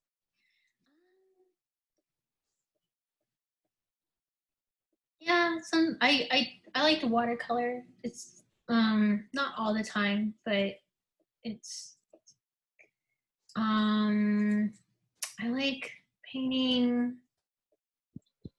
Usually if it's a gallery piece, I'll try to work traditionally. 'Cause I feel like if someone's gonna pay a lot of money to have one of your works, might as well make it an original, one of a kind. I think it's a little more special that way. I know that when I buy pieces from galleries or like auctions or something, I would prefer to have it traditional. It's just, yeah, just I guess I like having that one of a kind, special, only you have it kind of a painting. As for subject matter, not really, I guess. I'll paint anything. Doesn't doesn't matter to me. Cool. I think I'll try and get as much as I can colored. Usually I'll just I'll go in and I'll just block the shape with any color. It doesn't really matter what color, because I'll just change it later. This is just blocking the shape. So I'll keep each shape on its own separate layer. So this is the face. We have one more question for you, if you don't mind. What career goals do you have for the next 10 years? Probably doing the same thing I'm doing now, children's book and character design. I don't know if I would ever want to promote into a leadership role. I do get asked that a couple of times, but right now I'm pretty content with just being given work to do. But yeah, I don't know. I mean, for now, I think just doing what I'm doing currently. But later down the line, that could always change. But yeah, character design and animation and children's book illustration. I guess maybe it'd be cool to work on something live action, although I don't think any of my work would really suit that, but I'm not like a hyper realism renderer, but yeah, that'd be cool. Those are wonderful goals. Anything is possible, right? Yeah. Kimberly is asking, what command are you using to create fills to color in your sketch? Well, let me finish this pants. I just selecting the outside of the shape, and then I'll invert the selection. So then it'll actually select the inside. So I click on the outside. So the whole outside area is selected, but I don't know what action or shortcut it is to invert it, but so I have a button for that. And then I can just paint bucket fill it, but there's all these unfilled pixels I don't like, so I just take a rectangle tool and I just drag it. So now it's completely filled, and that's just how I do it.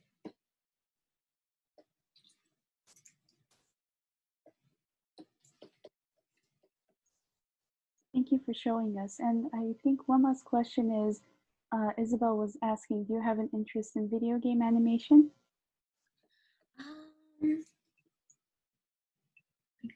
Video game concept design, not really, but I was kind of put off of doing that early on because I was told by so I interviewed with Google right after I graduated college for the Google Doodle position, and one of the doodlers there said that she had applied to video game as a concept artist, but her portfolio, it's pretty obvious that she didn't play video games, and it's pretty obvious in her portfolio. So I don't think my work would really work for video games unless it's an indie game. But yeah, I would probably have to do some more realism paintings if I want to work for Activision or Naughty Dog or something. But I personally no, I'm fine with just TV and feature animation. I like playing video games, but yeah, probably, if they asked, I wouldn't say no, but I haven't been asked so far, so likely I probably won't. I thought Zoom was gonna boot us at 10, and I was like, oh no, we haven't like finished it and said our thanks. But I think I set it to 10:30. So if you're willing to go a little extra, I don't think our members would mind continuing to watch you like work through your process. Sure, yeah. Maybe start on some color then. But I know some people might not be in the Pacific time zone, so if it is late, do not feel bad for leaving. Yeah, go to Thank you bed. guys thank you everyone for participating. We really appreciate your presence since this is also our first speaker event for PMC. Yeah, thank you for everyone who's attending so far. Hope you're having fun.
I don't know if anyone labels their layers in Photoshop or just let it like use the numbers, but I think it's a good habit to try and label it, because when you're working in production, usually your Photoshop files get passed on to another artist to either color or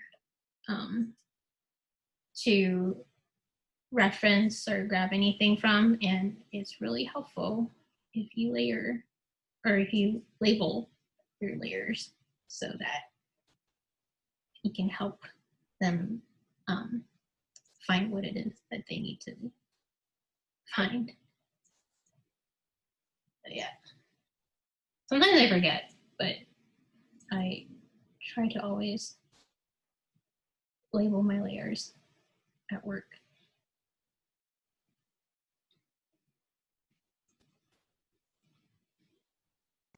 I noticed that you use the pen tool and then you convert the stroke to a brush, which is very new to me, and I feel like it's a game changer because I want to do background design, and sometimes when I shift with like a thin brush, it like tapers, and I'm like, no, I don't want that. Yeah. Sorry, I didn't catch that. Yeah, no, I agree. Yeah, sometimes I just I use the pen tool if I need to make like a really straight line or something, but I don't use it too often. If I can freehand it, I try to.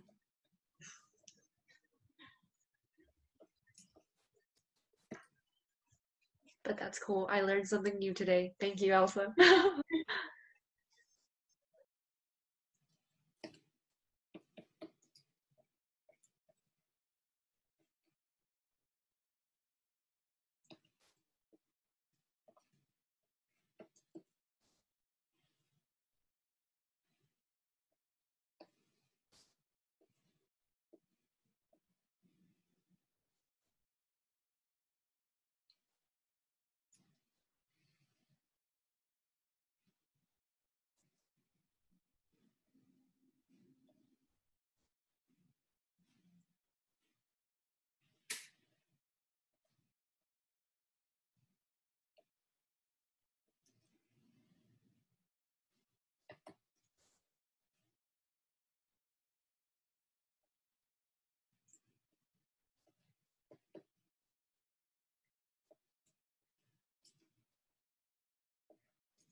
Okay, I think I'm ready to color finally. And then since everything's on an opacity, I try to bring everything back up to 100%. So that when I color it, it won't be transparent.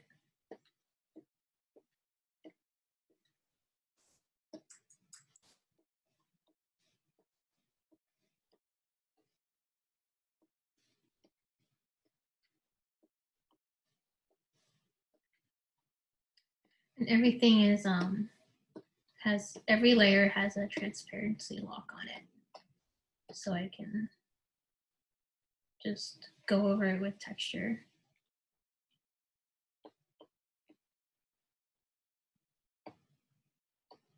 Okay. Oh, I usually try to go with skin color first, the skin tone, so that I can kind of choose the colors of the hair and the clothes around that.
So I'm just putting down colors for now, but I'll probably change them later. It's just like general colors that I want, not exactly what I want to stick with though.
So I'll just go hue saturation and just like play around with the slide on the hue and see which color I think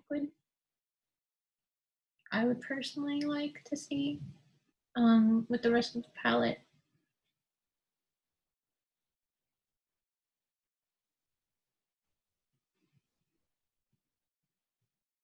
Kind of like that yellow or teal. I think the teal complements like the red pants, but I also like how harmonious the color palette is, if it's more of a yellow.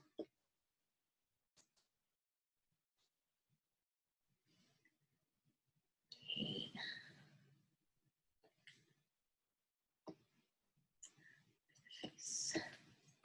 And I'll go in and kind of do some shading.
Okay, so hi everyone. It's almost 10:30, and I just wanted to give everyone a heads up that Zoom will boot us out at 10:30.